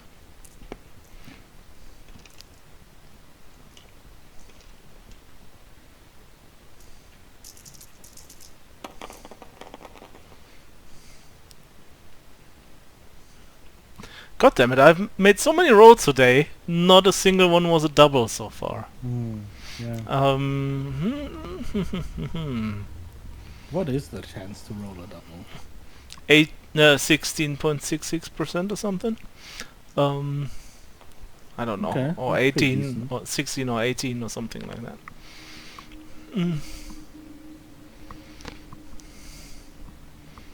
Yeah, that's why I don't mind not having crits. So the dagger does 11 damage, that's not halved. And the rest is 25 damage halved.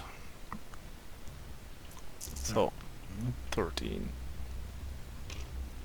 You can tell that there's not that many tendrils left.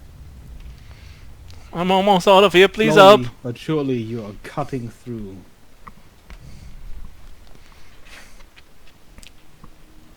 Evelyn.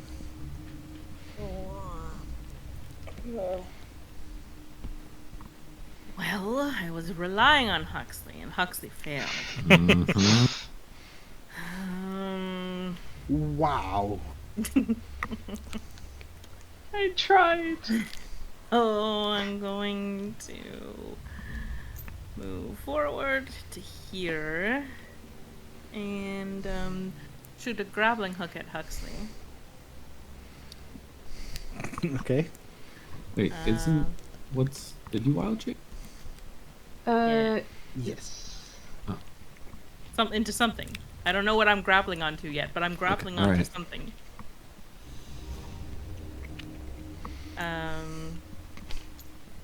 Which is going to be a 19 plus whatever to hit, so I'm pretty sure I should be able to hit whatever Huxley has turned into. It is this. Say 27 to hit. Oh my god. Oh, Wow. terrifying. Well, I grappled onto that. It's huge. I think. Yeah, And it's huge. pull myself over. And then grapple to the vines holding on to Soleil. Is that something I can do? Like I have to hit, but with an attack roll, yeah. yeah. Okay, and I'm trying to do a shocking hook. If I hit. Okay. If I don't hit, then it's a moot point. That's gonna be a 15. That just hits. Okay. So I grapple to the vines, and I'm doing shocking hook, which is grasp. That deals 2d.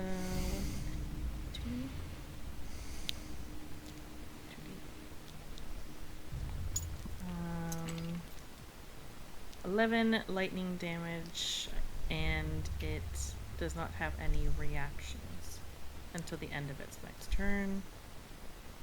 As your lightning courses through the vines at the top, dispersing throughout the moss, their grasp on Soleil loosen, and Soleil, you fall somewhat softly onto the ground. And then I guess I'm just gonna drop next to Soleil and hand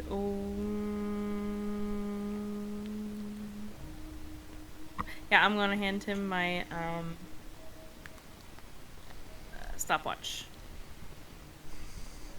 I can do that as a free action. Yeah. Right, you could either go faster, or we could just very quickly teleport to somewhere safer over there. And I'll hand it over to him, pointing to each different option.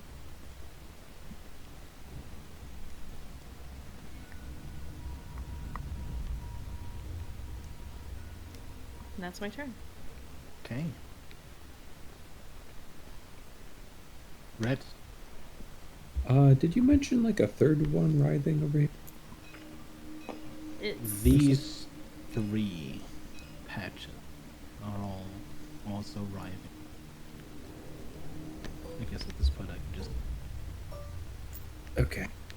I'm gonna chuck a rock at this. Okay. It's a big rock. Does a natural 20? Yeah, that's... Certainly. Sadly, that doesn't hit.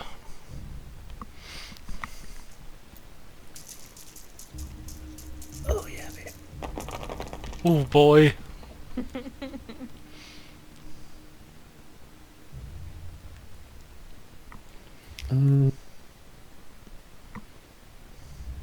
That's going to be 66 bludgeoning damage. Casual 66. Hmm? Yes, your rock hits the ground, sort of bouncing and rolling through. There's just this almost splash of dirt and moss flying everywhere. And the the patch of moss seems already severely diminished. Monkey does lawn mowing. Monkey looks for another rock. That's my turn. right. I know that each of your characters is generally based off of a normal wild shape, but I am struggling to figure out what this one is. What do you mean? It's probably a bear. Yeah, it's a Really? bear. Is it a bear? Yep. Oh my goodness. An 18 probably hits you. Freya. 2? 17, yeah. 18. Oh, 18. My AC is 14. Is 26 bludgeoning damage. Mm-hmm. The items still lie on the ground. Oh yeah. Just grab those.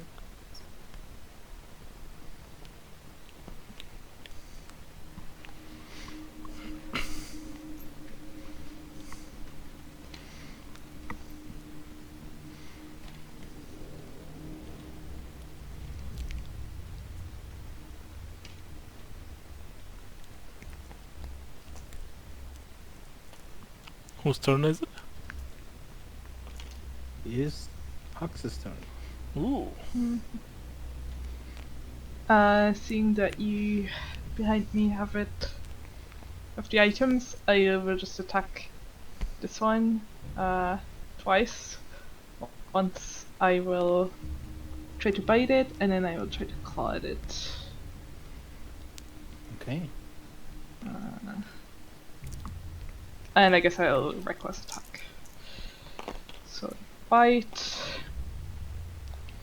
is a 20, not nat. That hits. And the claws are a 13.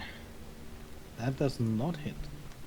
I'm guessing the bite is also piercing and not slashing. Yeah.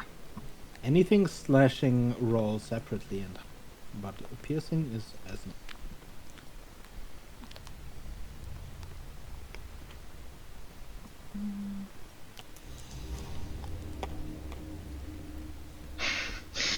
Oh, that is an incredible 7 damage. nice. Good It's bear. like my damage. You're dealing damage like me. Yep. Wow. Oh wait, so it's 9 damage because I'm raging. I completely forgot about range damage the other fight. Do you mind rolling me a DC 14 con save? Yes. I guess yeah, I would have raged as a bonus action. A con save. Yep. DC is 14. I have a 24. Okay, you are immune to the cave light monster's strength drain. Nice.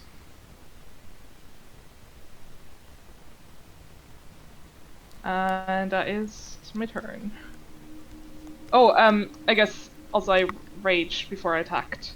Yeah. So my Wild Surge is activated. Yeah. What happens this time? So this time, until my rage ends, I'm surrounded by multicolored protective lights, and I gain a +1 to my AC. Nice. And if you're within 10 feet of me, you also get a +1 to your AC. Ooh. Nice. Okay. Very nice. Soleil. How many of the items could I grab before leaving? I was not even checking what they are, just grabbing the stuff, and then If you use an action, all of them. I will use my action to Okay. grab all the stuff, You just kind of scoop up. and then basically cling to Ablin. You got this. I can't activate the stopwatch. You got this, okay? Okay, wonderful. Okay. Alright, we grabbed all the items and thinking. Well, Evelyn. Right. Well, seeing as Soleil chose not to use the stopwatch,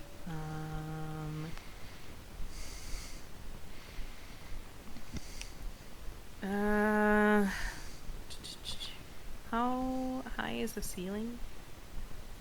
Don't fly. In the middle, about 20 feet.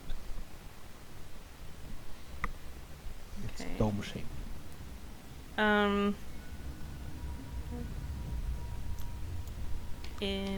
Alright, then I'm gonna initially try and grapple onto pulling Soleil with me, grapple onto Huxley. Okay. Yeah. A natural 20. Mm-hmm. And I grapple on Huxley dies. to Okay. Insta death. and then I think I should be able to reach right here on the edge of the wall to try and hook over Yeah. there. Mm-hmm. So I don't normally roll when I'm not attacking a person and I'm just moving, but Yeah, you'd it's be your able to. call. Okay. Alright, then I'll go over here. Okay. And I'll take my stopwatch back. Yeah, I didn't want to waste it, you know. No, that's fair. That's fair. We didn't need it. That's my turn. I trusted in you because there was no innocent life on the line here. Sorry, I had to say. Wait, I should have left you for the vines. Next time, man. Next time. I think it just means that he isn't innocent. I don't know. Maybe. Hoffman. After all we've done, no one is innocent in this group anymore. Okay, well, most of you are out. However, Huxley. It is going to attack you again. Huxley, we got all the stuff. Let's just ditch. A 20 not net. 28 bludgeoning. 28 damage. Mhm.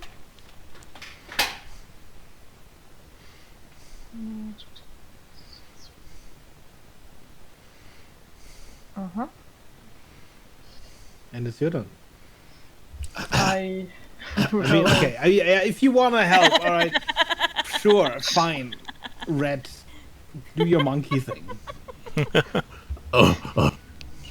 I was gonna throw him, but I see them out. Monkey's kind of smart, so Monkey's like, oh. Goes bashing into Alpux. just falls prone. in front of- Listen. He's just bashing in there with 2 fisty fit. Oh no! Uh-oh. Wait! No! Why is that not a 20? How? How? I... Yeah, Wait, it's it's slightly, It's not a slightly more on 20. the 5 side. Ah. Oh, Yeah, there you- you made it just more clear. Well then, That's 14 still. I don't know what that hit. that just misses. The AC is 15. Oh, no. You go punching into this just mass of moss, and when you're not really doing much, you're just kind of punching this soft pillow almost.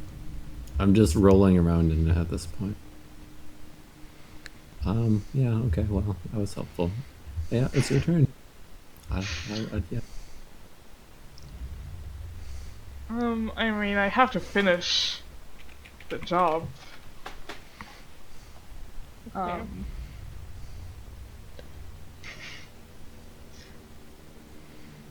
I'll try to bite and glide again.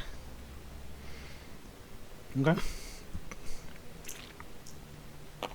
Can't just run away from a fight. That is a 20 not nat on the bite. And a 21 on the bite. Also On the hits. claws. But slashing is hard. Yeah. So the bite is plus 5. 15 piercing, and then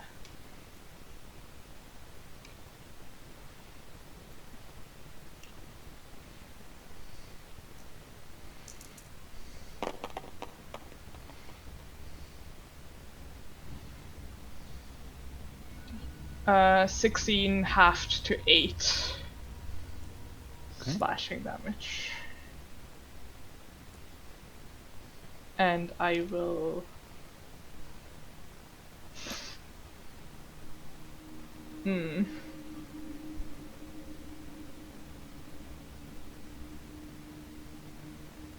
move to here.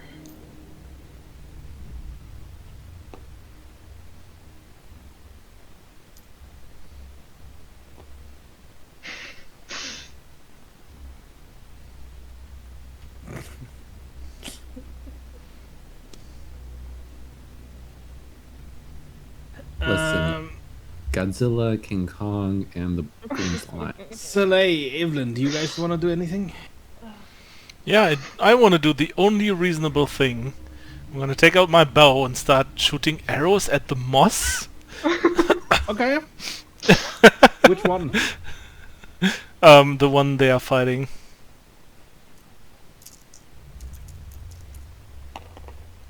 Cause piercing damage. That's a double 20, dirty 20. Both of those hit.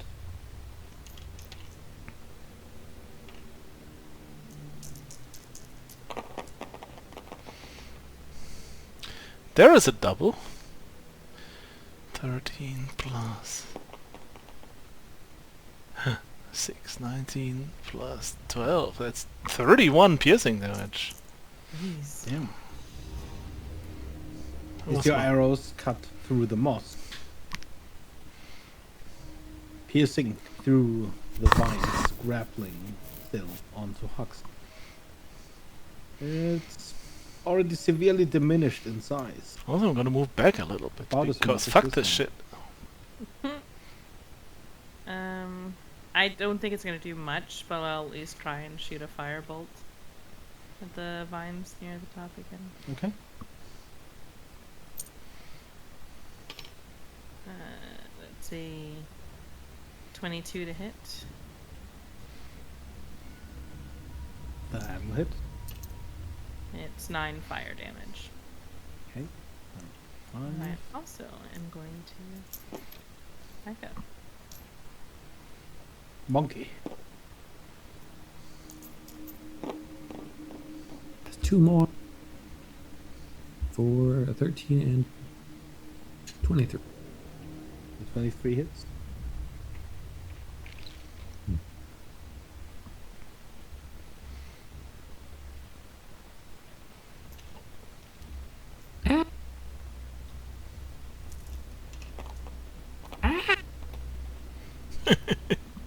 Just roll your T-Rex with that. I'm sorry. 19 bludgeoning damage. And I shall back off if I can. Okay. Your punch goes a little bit deeper this time, ripping out a few pieces of moss as they go flying.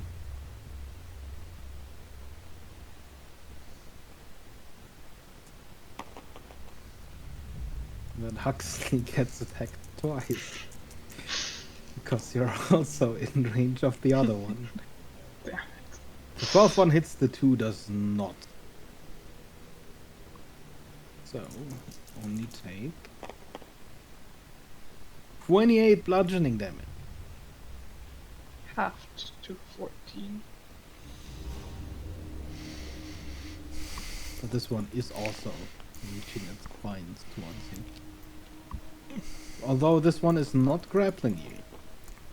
Yet. Mm-hmm.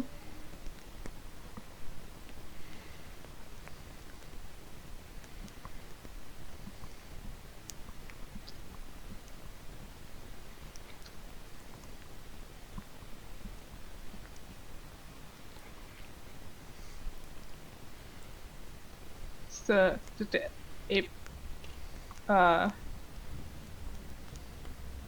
off? I did, yeah. I'd still try to finish this one off since it's looking pretty weak. It's my turn, right? Yes.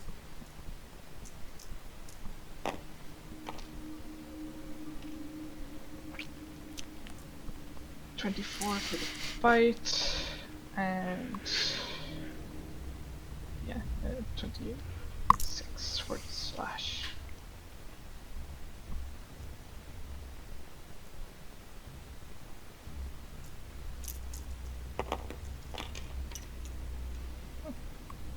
So, 14 piercing damage and 17 slashing, so 8 slashing.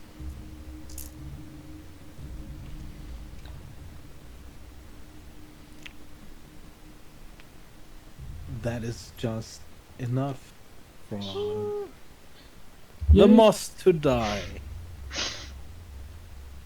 And look at this moth,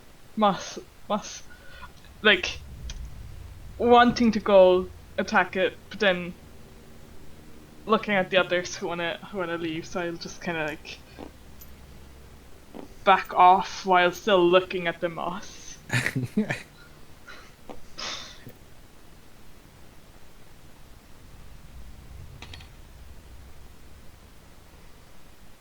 And you are out of initiative. Right. Well, exciting. Charming place. Yeah, it was a place full of smothering love in there. Like, are It there is. some like little vines? Is that what like is all of this, or is it just moss along the edges here? The moss seems to be mostly in this. Okay. There's like growths of moss here. But either they haven't built any vines yet, or it's not the same kind of moss. I'll throw insults at the moss while walking out and plantish. In plantish. Fuck you, you'll never grow.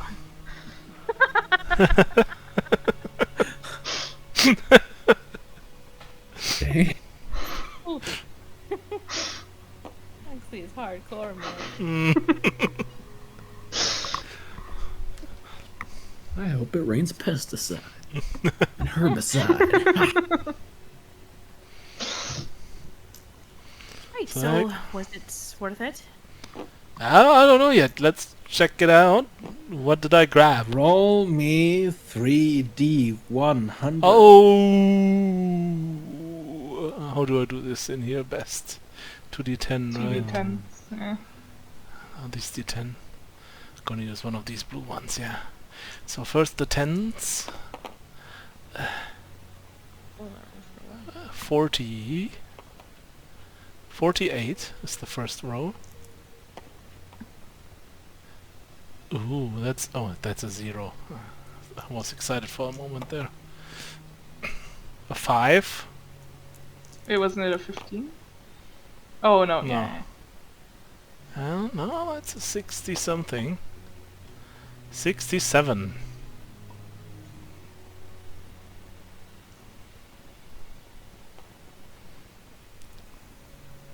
Wait, did you roll a 5 on one? Yes. A 0 and a 5. It would have been 100 if you'd rolled another. 105. It was 105, beggar. It's weird, I don't see 105 on this table. I guess I'll just have to wrap around. Mm. Boring. Maybe the 5 is good, actually. Let's wait what it is.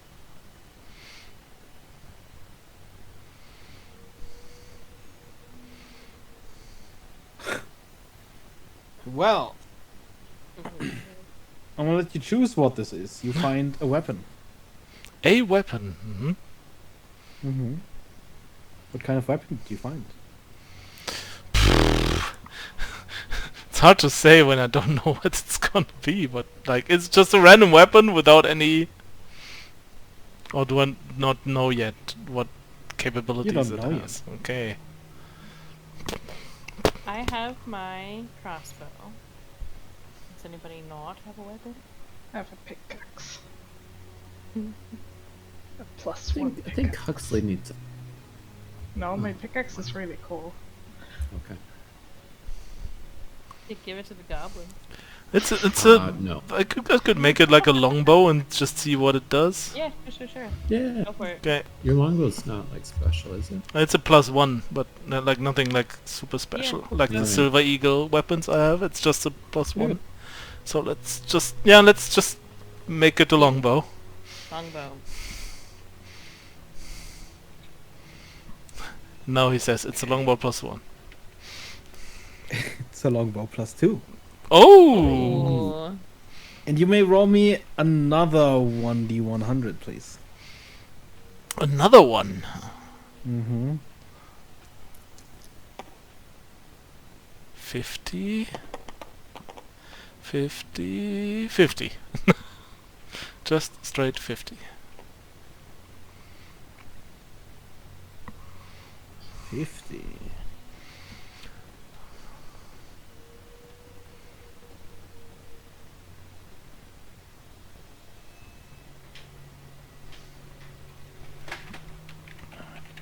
Ouch. +2.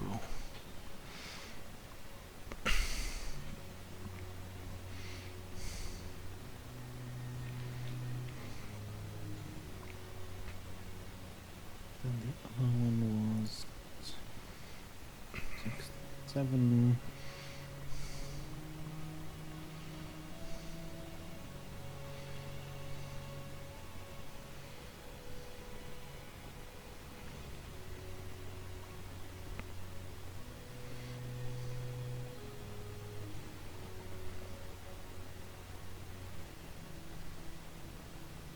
What the hell is that? I've never heard of this before. It must be good then.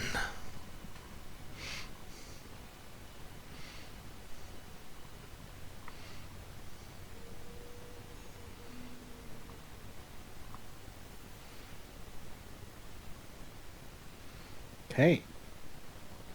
So, aside from the bow, you picked up a ring. It Okay. seems to have this sort of almost steel-looking brilliant gem inlaid in it. And you also have pulled out with you what turns out to... It looked like a flask, but it's more akin to a backpack. A backpack.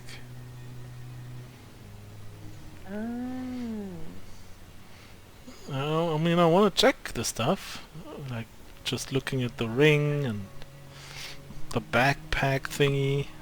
I can, if we want to spend time here, I can identify them. Yeah, we can do that outside the cave, I guess. Not a bad idea to leave. Take a short rest and... Was it at least worth it?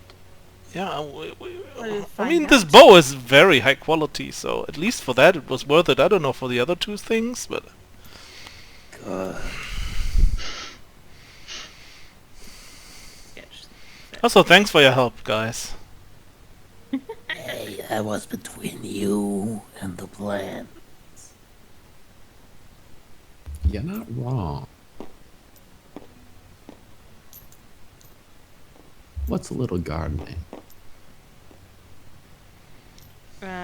If we spend time here, I can take time to ritually cast As you identify. exit the on them. cave, you notice that the Ettercap has just been standing at the entrance this whole time. Hey, Bew.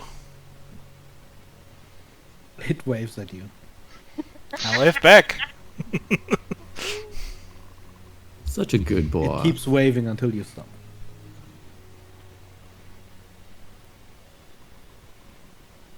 You know, like those overly cute couples that are like, "You say goodbye first." No, Oh you my say goodbye first. Oh my god, That's what my brain just is picturing now. that's not You cute. stop That is waving atrocious.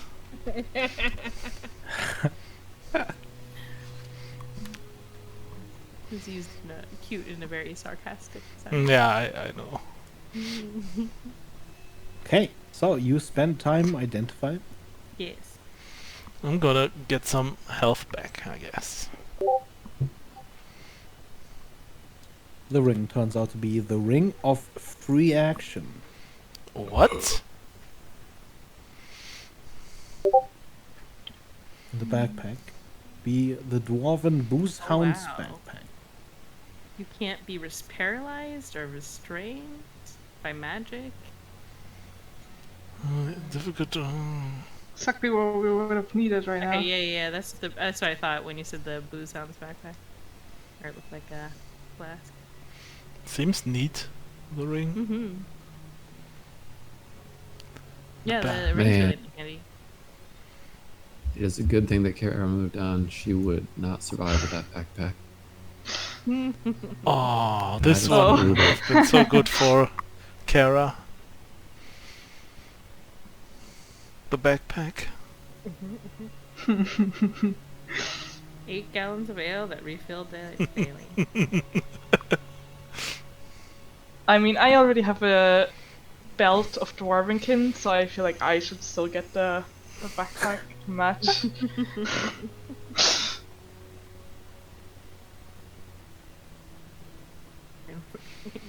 Oh, it affects Oh, twice this as is much. normal. That's kind of like the canter of Endless Water, right? That one Mm. you can also use to shoot stuff, like water at people. Oh, you can make elixirs. Ooh. Is anybody else proficient with brewer supplies? I don't think any of you are. No. I'm still waiting for my moment, for my land vehicle proficiency. you had a cart's a land vehicle. What? A cart is a land vehicle. Yeah, I know. You've been on a cart before. It counts. Yeah, but when did we actually like need the fucking proficiency for that? Yeah, that's true. Otherwise We were on a train, but we didn't drive it or could really do something. Could have driven it, maybe. Well, because of my, I think it's because of my soldier background, I have this proficiency. Yeah.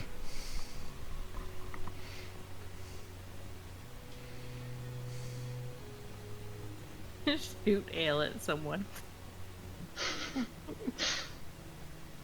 Like a turtle. It's interesting.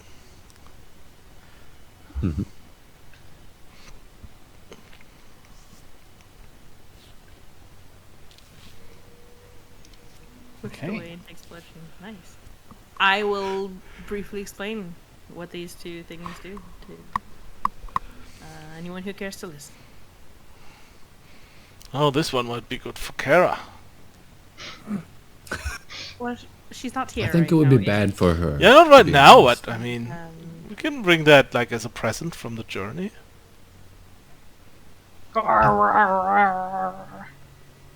I see. you know, it's Yeah, good point. possible that Huxley could use it well. Do we also like ale? I kind of shake my head.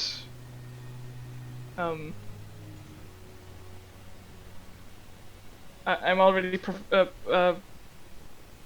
resisting against Attuned? poison, Oh, okay. so Well, I mean, any of us can use it and give everyone who drinks of it the. Needs attunement though, so that's a thing. Does. True. Who has Oh, yeah. attunement spots open? I mean I have them open, so I guess. I can take it. Because I don't have any open, I would have to put something away for it. I have one left, technically, I think, but somebody else can use it too. Oh yeah, I guess. Considering how much, The ring also requires attunement. considering how much wild magic I want in both of my campaigns. Because in the other campaign, I allow over attunement, Mm-hmm. where you can attune to an additional item Wow. with possible consequences. I think I've only attuned to the belt, so. And then I also can prepare a different spell than poison resistance spell. Can I give up all my spell slots and get one more attunement slot? I have 4 attunement Well, the slots. consequences may be a little bit more severe. Than I mean, giving up all spell slots is a severe...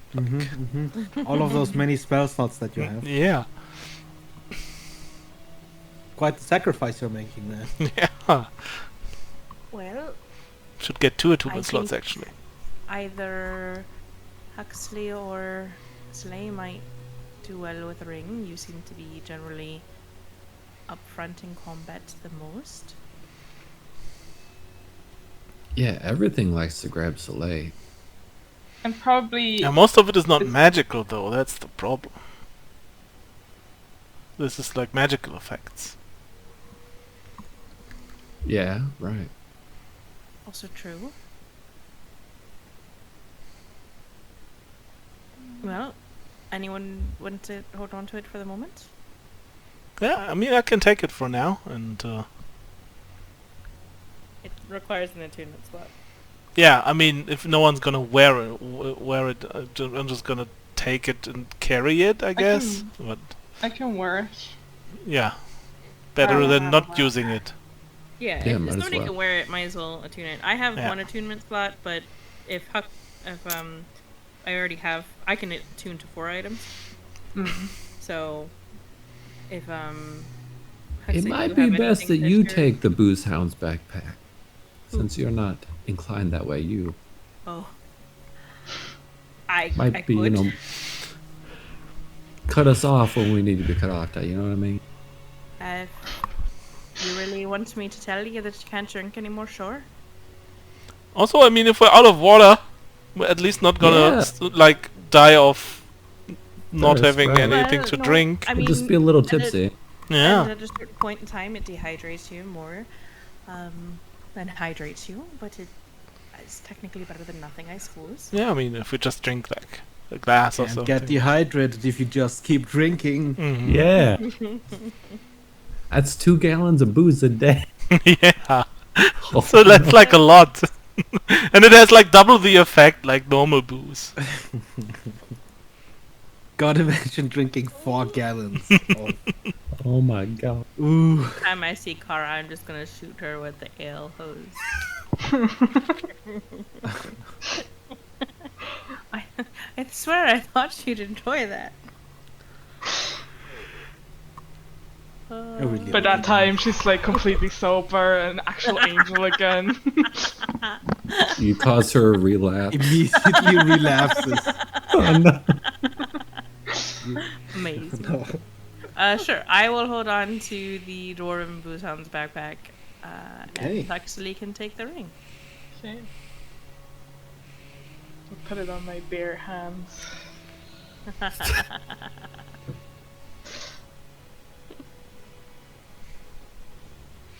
This is one of the weirdest magic items I've ever seen, and I love it. This The Boozehound? the backpack, yeah. Yeah. Mhm.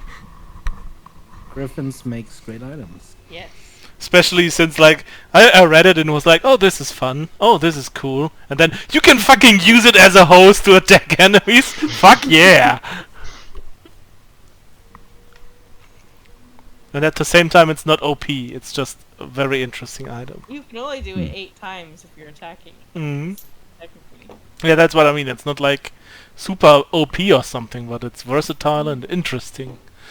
It is. It pushes them away and poisons them. Eventually.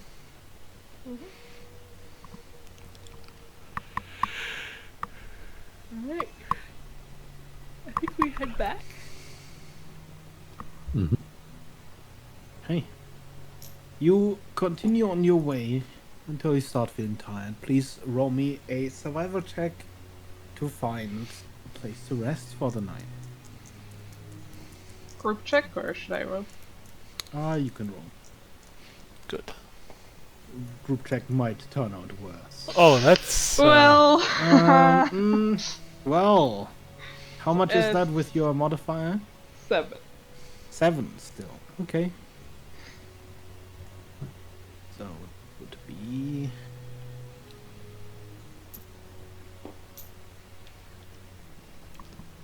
See, that should be... Are you going to use supply?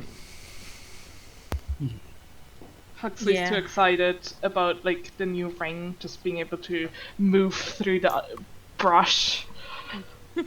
You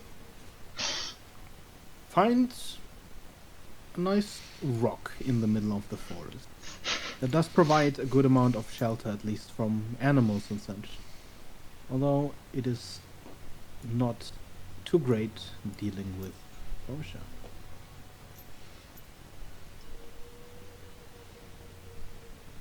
You pitch your tents and you light a fire, and as you are about to settle in for a long rest, I think this is a good place to call it. Yeah. It was so much fun. Thank you, Beggar. Yeah. Thank you Good. guys for session. I was like, I was gonna give you hints, like the moss slowly moves. Salacious straight in. Yeah, he's Immediately Locked in. beelined. Is that Lou? Hell yeah. Oh. he's not into overthinking things. He's just like, let's just go in there. Nice. That's a good one. I guess that's one way of doing it. Yeah. There's And I still feel like, I mean, the moss just hit me once, and the rest was just we made it.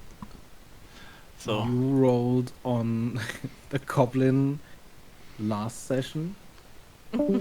yeah, the natural And one. it would have, Yeah. if you hadn't taken the Atta cap with you, We're just taking you our stuff. probably wouldn't have seen it that night. So it would have No. just kept taking stuff until eventually you get like a good roll. Darn. The Atta cap gives you the extra chance if you go to check out what it's doing. Yeah, now I'm gonna have to pay more attention But, when it chitters away. Yeah, I mean, like, it was also a sign that it stayed on the entrance Yeah. of the frickin' cave instead of going in. We should have been like, okay, Oh, that is man. like, suspicious. But loot.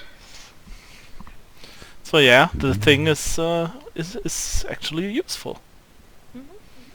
Yeah. Good old I Bew. mean, you know, you did get some good stuff out of the cave, so Yeah, it was it was worth it. definitely worth it. Better than not having those things. Yes. Hmm. The ring's really nice. The bow. The +2 bow. Well, I got sexually harassed by some moss, but otherwise it was. Maybe. It was like, as the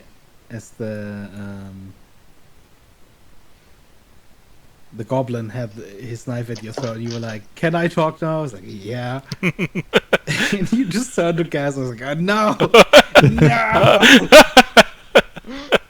he's free." I was waiting for it the whole time, but I was like, Snap. he said, "Don't say anything." So I was like, I'm not gonna even like say Nebel because who knows. But when I was like, "May I Well speak played. now?"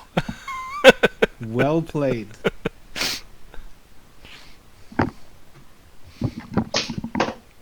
They seem like nice goblins, you know. I mean, Yeah, I feel like they are just like super lost and like have no idea what they're doing, but they seem okay. I mean, they definitely seem like they could be dangerous. Yeah, if we yeah, had they them seem like goblins. as if we had them like as our opponents, then they might be terrifying. But I but- think right now, at least, we're somewhat in a Yeah, symbiotic they don't way. seem to be like just like evil. It's just like they would know how to fight, and if we are on their bad side, they're gonna do shit. But it We just have something that they can gain from at the moment, Yeah. at least. Hmm. That's good. and you wanted to kill him again. Every time Huh? she turns into something You new, You I'm wanted just to like, kill him oh, again. I one did goblin. not. I mean, I you was just said looking for ways to not let's kill kill him. We have to kill him, or That's something how like Evelyn that. negotiates. Mhm. Yeah. I can kill you. Oh, he's Give me a reason not to kill you. He's like, nah, don't kill me. Why? Well, tell me why. Tell me why I shouldn't kill you. Tell If you're me just gonna why. keep Tell coming me back here why. Na na and keep na na stealing na our na. stuff, why shouldn't I kill you? Also, we should like talk about like keeping watch, because I don't want to wake up to a knife all the time. Look. Probably. Although, like, I mean, he's kind of like I cheating. mean, I'm planning on letting them drink some ale. That should hopefully keep them asleep. Mhm. Also, he's Not that I also have a kind of backpack. cheating. He's not really like sneaking. He's just like Appeared. appearing out of nowhere. Yeah.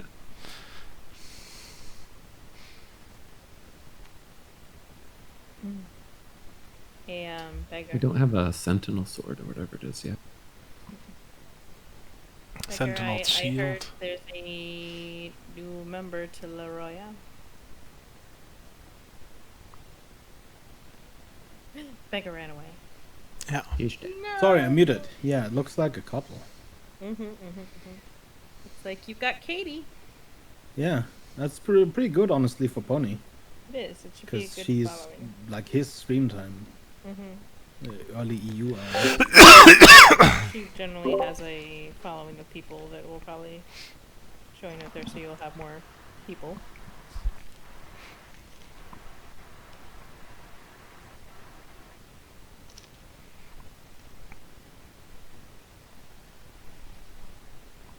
Be good.